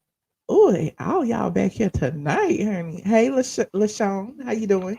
Hey, Michelle, how are you? I'm good. Okay, well, I want So, to really get into the DL and Monique thing, but first, I want to say something about Kandi and Riley. Riley has already said once before, please don't talk about my relationship with my dad. So, consistent that she's requested that makes sense why Kandi did not want her Andy saying anything to her. Plus, Riley was not scheduled to be the bartender that day. There was a bartender coming that was running late. Riley was there. They threw her back there. So she wasn't even scheduled to be there. So well, Riley has never said, "Don't ask me about my daddy." I saw it on a post that she said there and she put out. I was watching Okay. as a post she said, and the thing is, maybe that's and again, if she's requested it, and then plus Andy had no reason to ask her about that. Consent, yes. Have they talked about it in the show before? Yes, they have. But maybe Riley has put a cap on it and she's done with it. Okay. So again, we can't. Again, I'm not a Kandi fan, but when it comes to your kid, I understand. Okay. Okay. T.I. King, the apple doesn't fall far from the tree. He talk and act just like his dad. Telling that person, tell your mama Happy Mother's Day. Yeah, again, that was messed up. Yeah, he he was doesn't. really. He acts just like his daddy. So again, that did not surprise me at all. So, but the main reason I wanted to call DL Hughley and Monique. Okay. I heard when you all said that Monique read and she burnt the stage up and all that. The thing is, like if you said you listened to Ricky Smiley, you also heard Ricky Smiley say in the past when they've had that situation, they met up and said, "Hey, how are we going to handle this, guys?" You heard DL say Monique never came to him. He never saw Monique. If you all think entertainment is her getting on that stage telling DL Hughley's wife she feels sorry for his wife, that she has to suck the penis of a man like that, what does she have to do with anything? Listen, it was gutter true. I'm just saying it was gutter, but at the end of the day, people like mess. You already know that people like Well, I did like it because the thing is, like DL said, and the thing is, you and I noticed you felt the way when he said this. She tried to weaponize Black women. Well, do you not think it's wrong when she was on the Breakfast Club and she told Charlemagne that he's just like the slave who took the wife to the master? Do you not think it was, weaponizing Black people as a whole when she said then called Steve Harvey and a coon, DL Hughley a coon? That's not weaponizing. So is it only weaponizing when it's wrong when it's Black women? But what about when it's Black people as a whole? Because guess what? I'm a Black woman that's also a Black person. So she was wrong also when she was doing the weaponizing herself. Okay. So listen. So you don't feel like Monique has any claims to any of the issues that she's been having? You know what? Check her history. She always had. The thing is, she has history, and the thing is, DL is not perfect because the thing is, what people don't like about DL, he tells his opinion. He doesn't hold punches on his opinion. But the thing is, she has fallen out with people when he named them. Charlamagne fell out. I mean, came Will on the Breakfast Club and Packer, Charlamagne, falling Tyler out for Perry. people. And then even Yeah. Jasmine said today, Jasmine was one of the ones who talked him into doing it because he kept on emphasizing that today. Two of them in there talked about and told him to do it. And then she sat there and said, this MF has sat with his feet under my table. Well, you invited me over.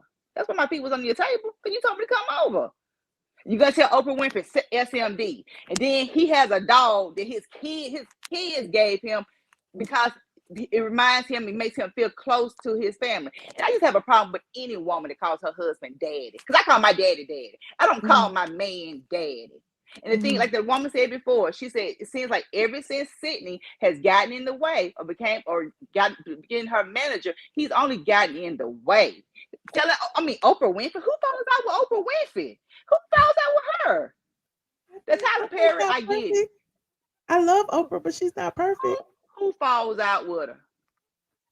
Who falls out with her? That's all I'm saying. The thing is, check her history.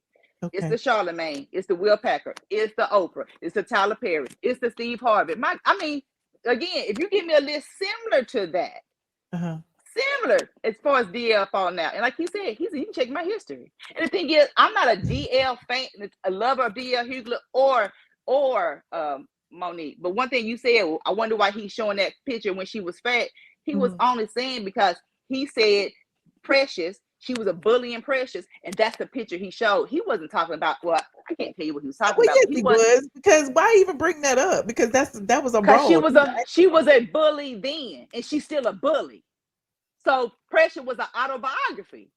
The way the thing is, she sat there and had the issue with Netflix. I still don't know that she deserved the same money as they say Amy Schumer. I don't know that because I know how she do. She gets on stage and cuss like a damn sailor and sit there and talk about DL Hughley, his dog, his wife, his friends, and his manhood.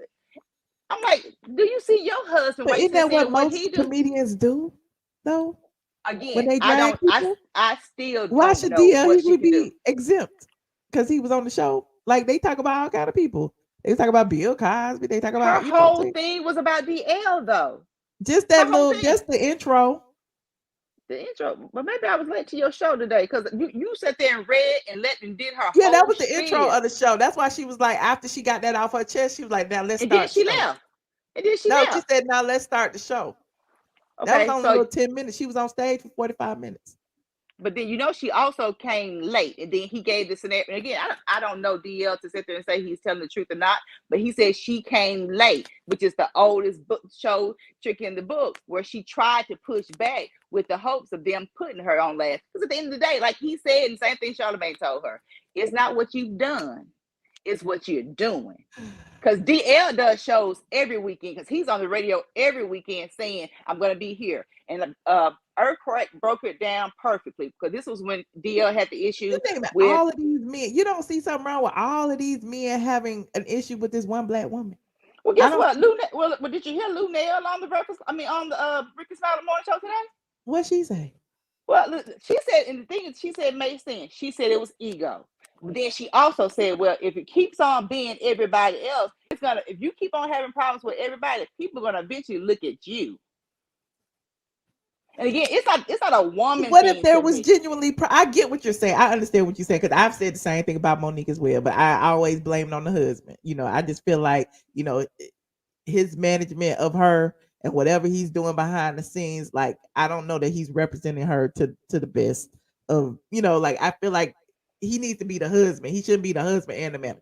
She needs to have to separate that professionally, because I feel like that's where all the drama and the emotion and all of that stuff gets involved, and the personal stuff. It's no telling what he came back and said about DL, and did she get on stage pissed off at DL because the husband came and said, whatever. So that's what it felt like, that I don't know, that they just couldn't resolve it. And I don't know. Well, it was ego, and that's exactly what Lunell said. And they both had ego. That's the point. That's why I can't pinpoint which one. But the thing is, though, they both going to get paid no matter what. But again, I'm just thinking, what are you doing today? Personally, if I was to go to a show, I would expect DL to be the headliner if I had to choose between DL and Monique. What is Monique doing? Really? DL is doing shows every week. And like I said, Earthquake did, because this again, when DL had the issue with Kanye West saying DL was broke. Well, just do this. You're at a venue. You charge, again, $50 a seat, 200 seats, 3 shows a night, 3 times in that weekend. He's made over $100,000 just in a weekend. Oh, wow. Okay. Just in a weekend. Because again, Earthquake, he broke it down. And again, I said 50. I think his number was higher. But if you do $50 a ticket, 200 people in the venue, 3 shows a night, 3 nights in a weekend. And again, when he's mostly not on there on the radio because he's somewhere, because I'm going to be here this weekend. I'm going to be here this weekend. Tell me the last time you heard Monique say she's going to be anywhere. Because again, what is she doing? And again, I still don't see how she earns the money Lunel makes. And I see Amy Schumer. And again, it was the other black lady. What's the black what's her name? Wanda Sykes. So that's a black woman. Is that, can we count Wanda Sykes as a black woman who what she's doing something now? So what is Monique doing now? But again, she's made up with Lee Daniels. But then she's also, her and Lee Daniels made up after she got into a show with 50 Cent.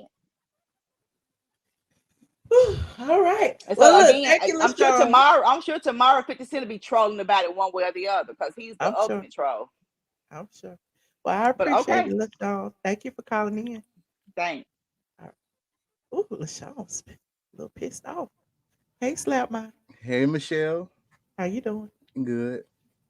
Look, I'm gonna come on here. I'm calm. You know, I'm listening to you, and I feel like it's a lot of it's like some glimmer of hope, like coming through, like which I feel like how you really feel. Glimmer of hope. What do you know mean? how you really feel? Because I hear what you, because I got an opinion on it, and I feel like I got a question for you.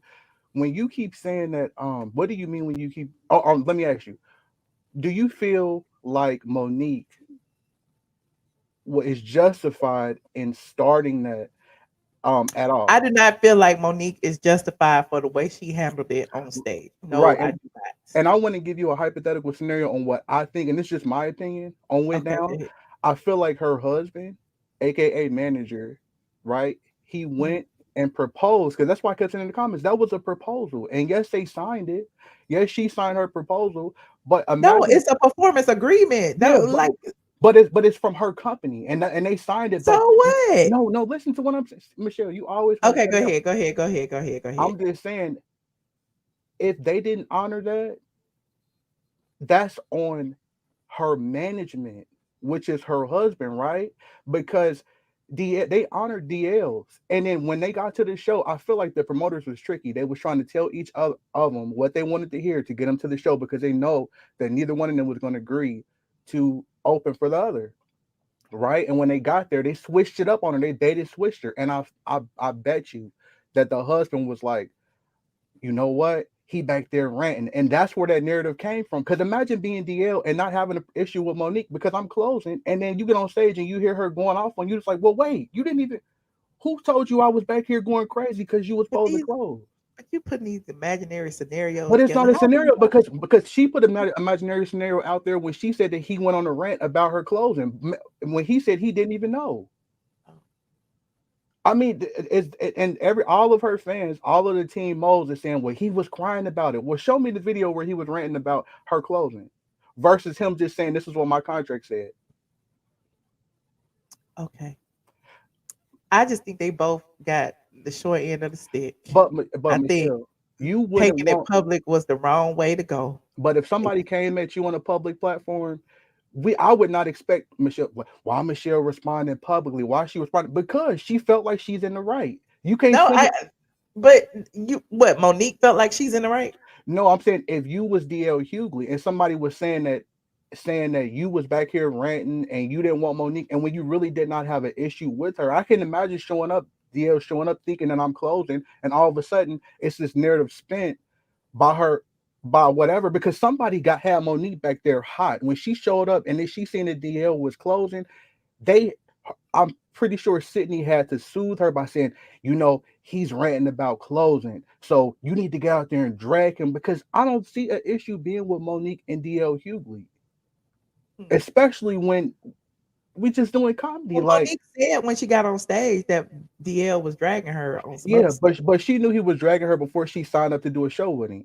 She didn't have no animosity. He had words, and she think that everybody that has anything to say about her, good or bad, or just in different period, is a coon, is a tap dancer. And I'm pretty sure that Lunel is going to be a coon because she just said she didn't agree. I'm pretty sure Ricky Smiley is going to be a coon for speaking out. Anybody, Michelle, you know, she has not. We since Precious, right? And we can, you can, everybody can look at the list of projects. It's only one project that Monique has been in the last 13 years that has not went off without a hitch, and that was Blackbird.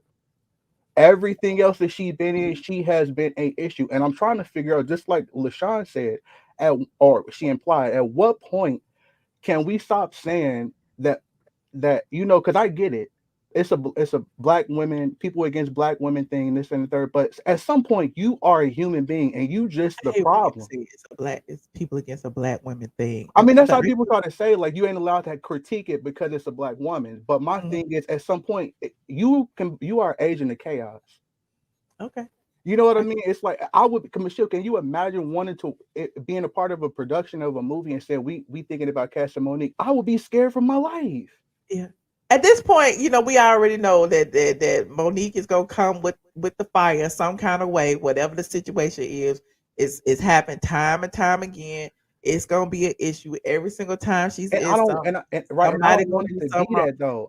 It don't have to be like that, because in this situation was so minor, because it was literally, and the funny thing about it is, if you go back and watch the rant, or the whatever she did, whatever you want to call it, she said, I almost didn't come out here to perform with y'all because the promoters was worthy than a motherfucker. Were they? They played you. How are you sitting up here gassing the people that just played you to get on stage?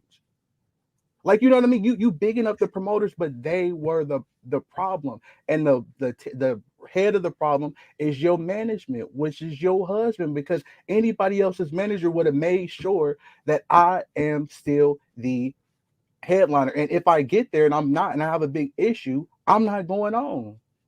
And y'all in the wrong. Y'all can't fault me because my contract says I'm the headliner. So are y'all still paying me and I'm out? Okay. That's how you always do. That's like, look, I'm not going back and forth. I'm just listening to everybody. I just wanted to get your opinion on like that stuff, because I just get tired of people saying, like, it's like, I get it, it's entertaining. Hearing No, I feel Monique like go on there's rant. always an issue with Monique, and she does speak her mind, and she speaks it clearly, and she comes out and she tells you what the problem is. But from the outside looking in, she has her receipts, and if her contract said XYZ, then her contract said And I XYZ. agree, but we only thing that statement that you made applies to is when suing the promoter, not ranting about DL. You know what I But mean? think about it this way too. Ricky Smiley said that most of the time comics agree, or they, you know, they get together backstage and they come to some kind of consensus. They both the headliners. Who going first? Okay, you want to go first? Okay, blah blah blah blah blah. And he says he lets it go. Maybe, you know, she didn't want to let it go, or maybe she let it go and decided to speak on it. Well, the thing about what I'm saying is, DL claimed he didn't even know there was an issue. So that That's means what he that, claims, but we don't know. Like, we get two sides of the story. We don't know who's telling the truth. because it wouldn't have been that hard to say, hey, what's going on with this?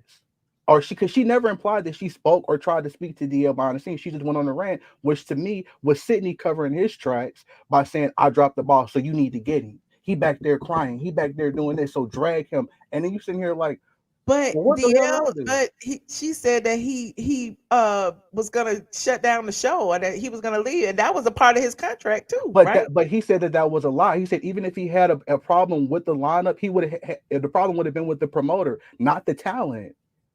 Okay. I mean, that's what I'm saying. They tried to spin a narrative as if because the promoters played Monique, now it's on DL. And when my thing is, you need to sue the promoters. You could have got your money and not even hit that stage and still sue them because you had a signed contract from you and them. So to go on this rant was again one of Sidney's battery packs that he put in her bag.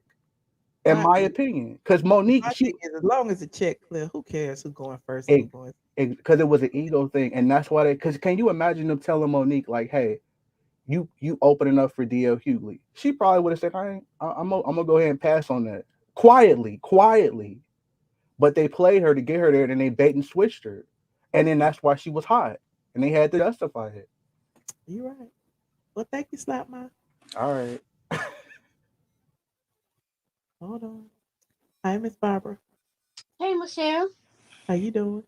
I'm great. How you doing? I'm good. I'm gonna speak on. I'm definitely gonna speak on Monique and DL, but King. I think King just being King, but he a rich boy, and I think he was right in telling him what he tell him. But the boy is rich, and my experience with Waffle House, those people are disgusting. I don't have nothing good to say. I ain't rich, and I go in there, and those people, it's disgusting. Those people? Twice, because of them women in there. They don't know how to treat people, and I ain't even rich. But anyway, that's why I don't care for rich or not. You still need to treat people with kindness. But shut him out. The boy on the phone talking, and she telling him to stop talking. Who is she to tell the boy 17? He just because he's a young boy. He come in disrupting the business. Well, you already know when you say something to young people, you gonna hear something. I'm 61 years old. They want to be loud. I let them be loud. I don't got nothing to say to these people because these kids will get on you. Okay. What do you think about Monique? Well, Monique now. I think Monique is right. DL, I never thought DL was funny. DL show, I look at a few of his shows. I didn't think the show was funny. His radio show, I don't watch his radio show because he's annoying. But I've been a Monique fan since Moesha, and then her and the other little girl on there got the Parkers, and I watched those until they went off the air, rerun after rerun until they stopped showing them. So that's why I'm a Monique fan. But this thing with DL, I think DL just mad at Monique because I really think DL just clout chasing. He want to get this beef going on with Monique because he can sit up on there and talk and get some rating because he's irrelevant. Nobody thinking about him. But Monique is coming up. She got these deals. She got the movie deal. She got the Netflix thing. Monique coming up, and DL trying to drag her back down. And it's not going to, because Monique is good at what she do. Okay. So you believe Monique? Yeah, I believe Monique. Because Monique got a literal contract. And this thing about, he's saying it came from Hicks Media. Hicks Media is her company. Mm-hmm. I written contract. I write a contract. I send it. You agree to it. You sign it. Whatever. There's no such thing as the company, which it is. The company write up a contract and you read it and sign it. She write up her own contract. Her company does. And she give it to them. Do you agree with my contract? Yes, we agree with the contract. They sign off on the contract. They offer DL to come on, but DL come on and say he's not going to follow no Monique because he think he or whatever you think he is. And from that moment on, he was not going to let Monique close after him. And when Monique said he throw a hissy fit, I believe he throw one. I believe he throw one in there and they act like he ain't here. I believe Monique heard everything he say because they in the same building. So I'm pretty sure she heard him, but they running off at his mouth. The promoters going back and forth. So I believe what Monique said. I don't believe not now where it come out of DL mouth. Not one. All right. Well, I appreciate you for calling in, Miss Barbara. Oh, thank you. All right. All right. Hold on. There's a lot of y'all back here. Techie, you're on mute. Listen, that people are reading in it too much. Let's just take it for what it was. Like the video was funny. The whole thing was funny. I running. stopped laughing the whole entire time. Huh? It was the when she ran. Yeah, across she the running stage. on that thing like a Tootsie Roll. I said, "What the hell?" I thought she was going to fall over. Her big old hips and butt And and she was thighs. running in slow motion. Child, that thing was burning rubber like it like a tires on the street. I said, "What the hell?" You know, I love Monique, but the way she rolled. The way she roasted that shit was so it was so funny. Oh my god! I think everybody is reading into it too much. Let's just take it as for entertainment. That's all it was. Everybody doing their conspiracy theories. They overthinking it. Let's just enjoy what it was. This is a kiki. Oh, okay. Seriously, you don't think so? Because you were laughing too. It was a key. It was a key. But Oh. should she have brought his entire family? Because I mean, it you don't think it got too personal? Oh, see, I don't know. It is no fair fighting when it comes to comedians. They go in for the jugular. I mean, it's expected for a comedian to do that. They go in on, they come for your neck. I mean, for the average person, they will be more respectful in that sense. But comedians, they don't give a damn. All the comedians that be at people's venues and how they be roasting people in the crowd, they don't have no filter. So I mean, just take it for what it was. Monique just got in that ass, and that's what it is. So, do you think this will ever be resolved? Because at this point, they still going back and forth, back and forth, back and forth. Oh no, I don't know. I mean, if it's going to be entertainment, don't resolve it too soon. I mean, we still need to be entertained. So, no, we still need to be entertained, though, man. Oh, it's on YouTube, right? Yes. Okay, I'm gonna find it again so I can laugh. I'm gonna get off this and I'm gonna watch it again so I can laugh myself to sleep. Cause it was funny as hell. It was. It was. Okay, enough about that. Okay, with the King situation, I feel as if they let him get away with so much stuff in the household, and how he just talked to how he want to talk to everybody. How the household is structured to be. But for him to do that in public, now people not going to take that too lightly. He better slow his roll because some people be strapped up. You can't be doing that kind of stuff to people like that. I don't know if you remember that video when who it was trying to attack that man behind the counter at one of the restaurants and he beat the hell out of him. I don't know. It was a while ago. The girl came behind the counter and the dude just started whamming the girl with some sort of rod or something like that. It was like about 4 or 5 years ago. No. Or whatnot. Yeah, the girl was being disrespectful, and the girl got crunk, and the man beat her up. But my thing is, I understand you don't want to put, a man should put their hands on a woman, but that lady asked for it. I'm sorry. Oh wow. That's that, and then the whole Kandi situation, we already know what it is. Every season, she got to sprinkle block inside the storyline, so he thought it was fair game. And plus, I think, like I said before, I think Andy was doing them a favor, trying to get the ratings up. You think? Yeah, I think so. What do you think about her? Yeah. Well, anyway. How about her what? I don't know. Coming back to TikTok, child. I don't know. I'm all over the place. I don't even watch her stuff. I mean, I don't watch none of her stuff like that. I mean, I follow on Instagram, but I mean, I don't even know why I'm following because I don't like none of the stuff anyway. No, I'm not a Kandi hater. Okay, everybody, I'm not a Kandi hater. I'm not a Kandi hater. It's just I don't know. I just had to play that. That's why I've been looking for that run this whole time. Oh, everybody say I'm a Kandi hater. I don't think so. I mean, but that's all right. I guess Kandi. I don't think I'm a Kandi hater. I'm just. I mean, I'm not gonna have nobody riled up, and she don't even pay my bills like that. I mean, that's true. Everybody who's in here asking about the ratings, the Housewives were on. It didn't show up. So it did not come on. So there were no ratings this week. That's why we're talking about other things. Just FYI. Well, I mean that tops playing that will blow RHOA out of the water. That what we just when she ran across the stage, that was the best part. When she said, hold on, I ain't gonna even play what she said. Should I play what she said again? Please. Black women.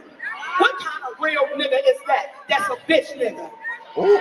That's a bitch nigga. What kind of real nigga would ever attack a goddamn black woman? A bitch nigga. I feel sorry for DL Hughley's family. I feel sorry for his motherfucking wife. Cause how do you suck the dick of a coward?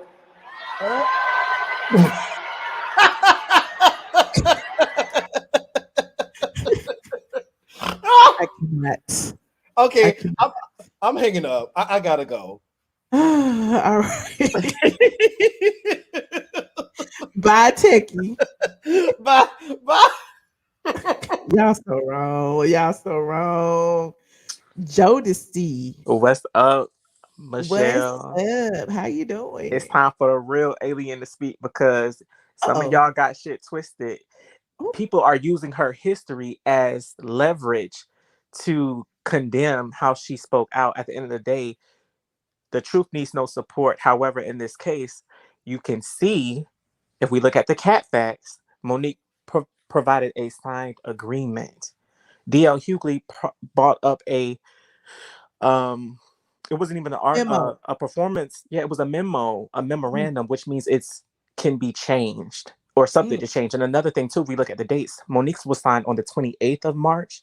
His memo was provided on the 29th of March. So again, it does have to go on with the promoters, but at the end of the day, it probably got brought up to him in his talent agency about, hey, we have Monique signed on as a headliner, and we probably had stated these things in the contract with her. And then he was like, oh no, that's not going to happen. And that's why the date after hers was signed, he came with, he needed to be the highest paid. He needs to be closing. He needs to, quote unquote, state who's going to be on the lineup, which makes no sense to me, because at the end of the day, they're putting on the show, not you.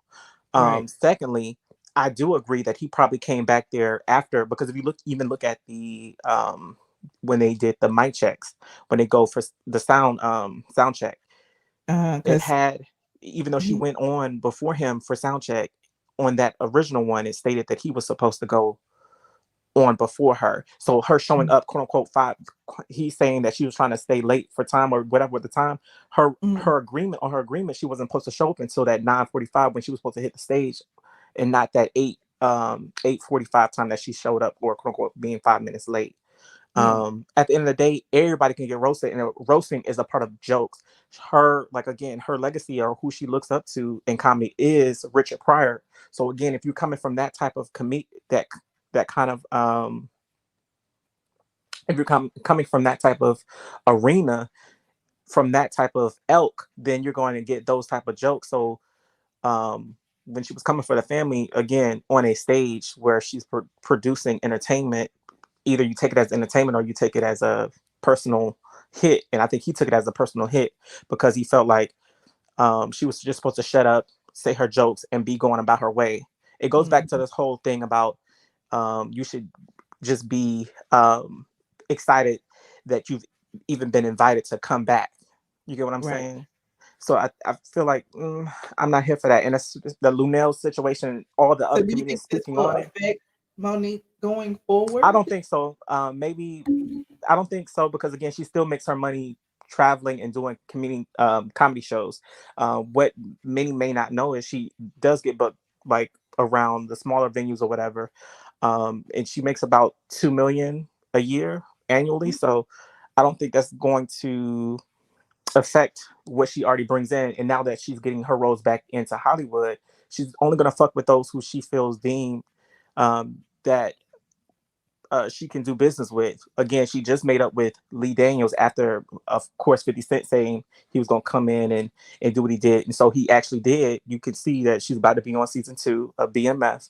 And so that's why what I was told about the whole Netflix thing is that the movie that she's doing, Lee Daniels is doing with them, they wanted to work with Monique. And so he had to go back and apologize to get her to be a part of the movie once Octavia Spencer fell out due to a scheduling conflict, is what I was told. So maybe that was just being disingenuous and saving face, but at the end of the day, they did have a friendship, so there had to be some line in there um, of sincerity, prayerfully. But at the end of the day, she's gonna be good. Again, I took it as, you know, it being funny. But again, when you wrong somebody, you can't tell them how they have to react or retaliate. So again, she felt wronged by him bitching out, in her words, and not bowing down gracefully or humble himself to do what was said upon or whatever. So she took it on stage for the 5 to 10 minutes it was, and then, you know, commenced the business as usual. She did. I Okay. mean, and then for those who get like so hyped and stuff about it, like really check yourself. At the end of the day, what did she do to you? The jokes. Yeah, there's so many people who get like I know, like really. they be in a fifis, but it's like, why are you so charged up? Like, unplug, take a breather, and then come back to the situation and look at it like in its I guess Monique can entirety. be a bit polarizing, you know, Yeah, the man, that's whole. good that it's polarizing, but baby, it ain't true. Like, it could be polarizing. It can bring some stuff out of you, but just breathe and count to three. Because at the end of the day, that's Right. grunge. She was giving you grunge comedy. She was giving you roast and gags. Okay, it was a roast. And that's why he had to come back on his radio show to clean it up, because he felt the roast. Ooh, gosh. Anyway. Well, I appreciate it, Jodeci. Thank you so much. No problem. And y'all leave Daddy alone. That's her man. She said that's Daddy because she getting taught things. You know what I'm That's her saying? man. I ain't got nothing to do with that. Exactly. That's her That's who she daddy. going to sleep with at night. But it was kind of crazy that he brought that up about the whole. And so those who, I'll say this before I get off, those who are saying that her bringing up the sexuality piece and the DL and playing on his name, is kind of crazy to me, because he used the same issue with him playing on his name for her man. So it's like, it's jokes. Mm-hmm. Okay. Well, I appreciate it. Thank you. No problem. All right. Good night. Good night. Hold on. Yeah, I'm going to take one more call. I've been on for 2 hours. Oh, my God. I am not going to do no 8-hour show. Hold on. Hey, LaShoya. Hey, how are you? I'm good. How you doing? Oh God. Hey, honey, how are you? I'm good. How you doing? Are you echoing, girl? You was echoing. I don't know how to. Turn off all that stuff Okay, you hold got on. I don't on. know how to do it. Hold on. Hold on. You got All right, 5 can you seconds. hear me? Yes, I can hear you. All right. So first off, bravo to Monique for standing up for herself. Okay. Let me start there. I have Mhm. definitely been there, and sometimes as women, you don't understand when you got these men. They have the short man syndrome that's trying to boss up on you. Sometimes you got to stand up and show them what the hell what you really is talking about. Uh-huh. So I'm not mad at her. I give her accolades. I feel like people talking about, well, when was the last time she did something? Did y'all not just forget that she was blackballed? True that. And she's True. True. right, and she stood up for herself. So that's the reason. Come on now. So, Okay. and then two, huh? What you gonna say? No, go ahead. Oh, and then two, DL. I am a fan of DL's. I like how he stand up for, a lot of things that's going on with, the police and all that kind of stuff. However, first off, I think people not looking at the bigger picture. I think that some things was said probably from management to management, which is who they pay to handle their disputes. And she came out and called him out on his shit. That's what I think. That's what it sounded like. Exactly.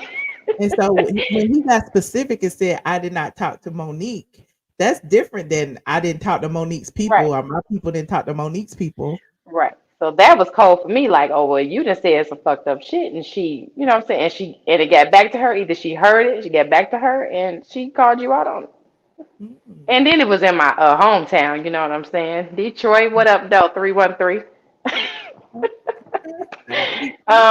And I want to talk about T.I. son. I mean, he definitely got a lot of his ways from his daddy.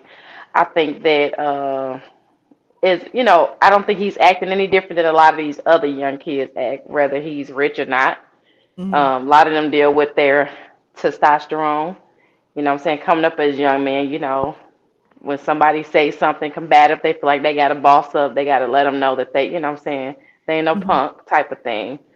So I think he learned that from, you know, from his dad. Not saying it's right or wrong, but that's just how these young kids are these days, you know, or whatever. And He has huh? excuse talking down to the cook.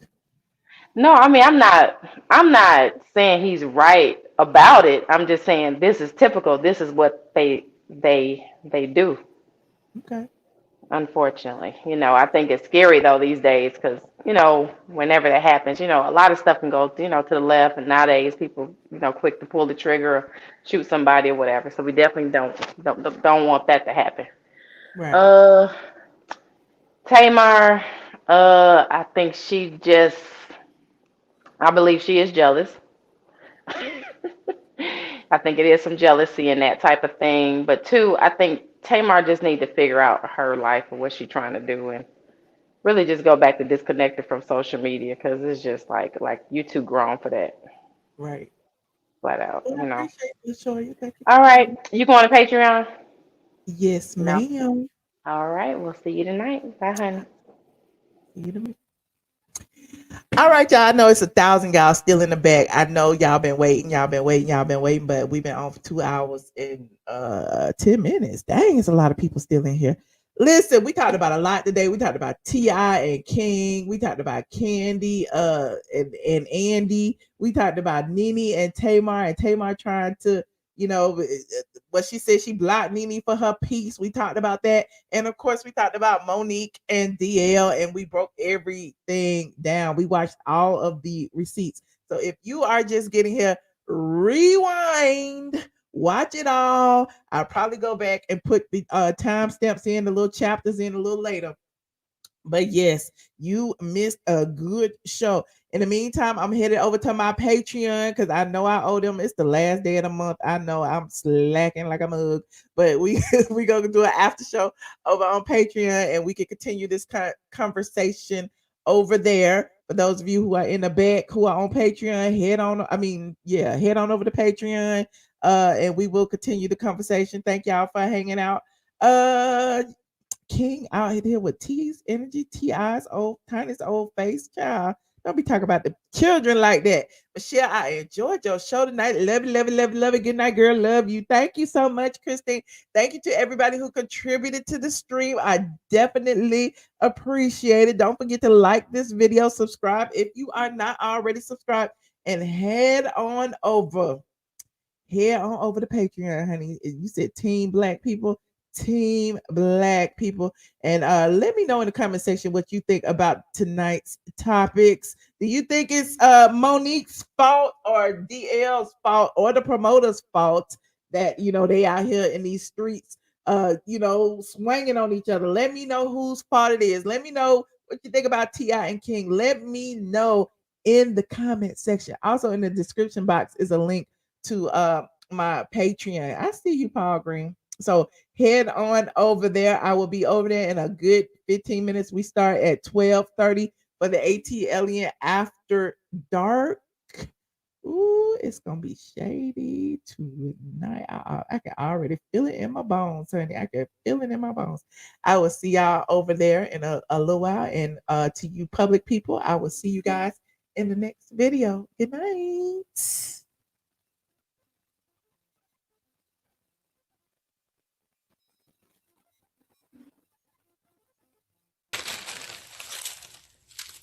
Hey, Michelle, girl.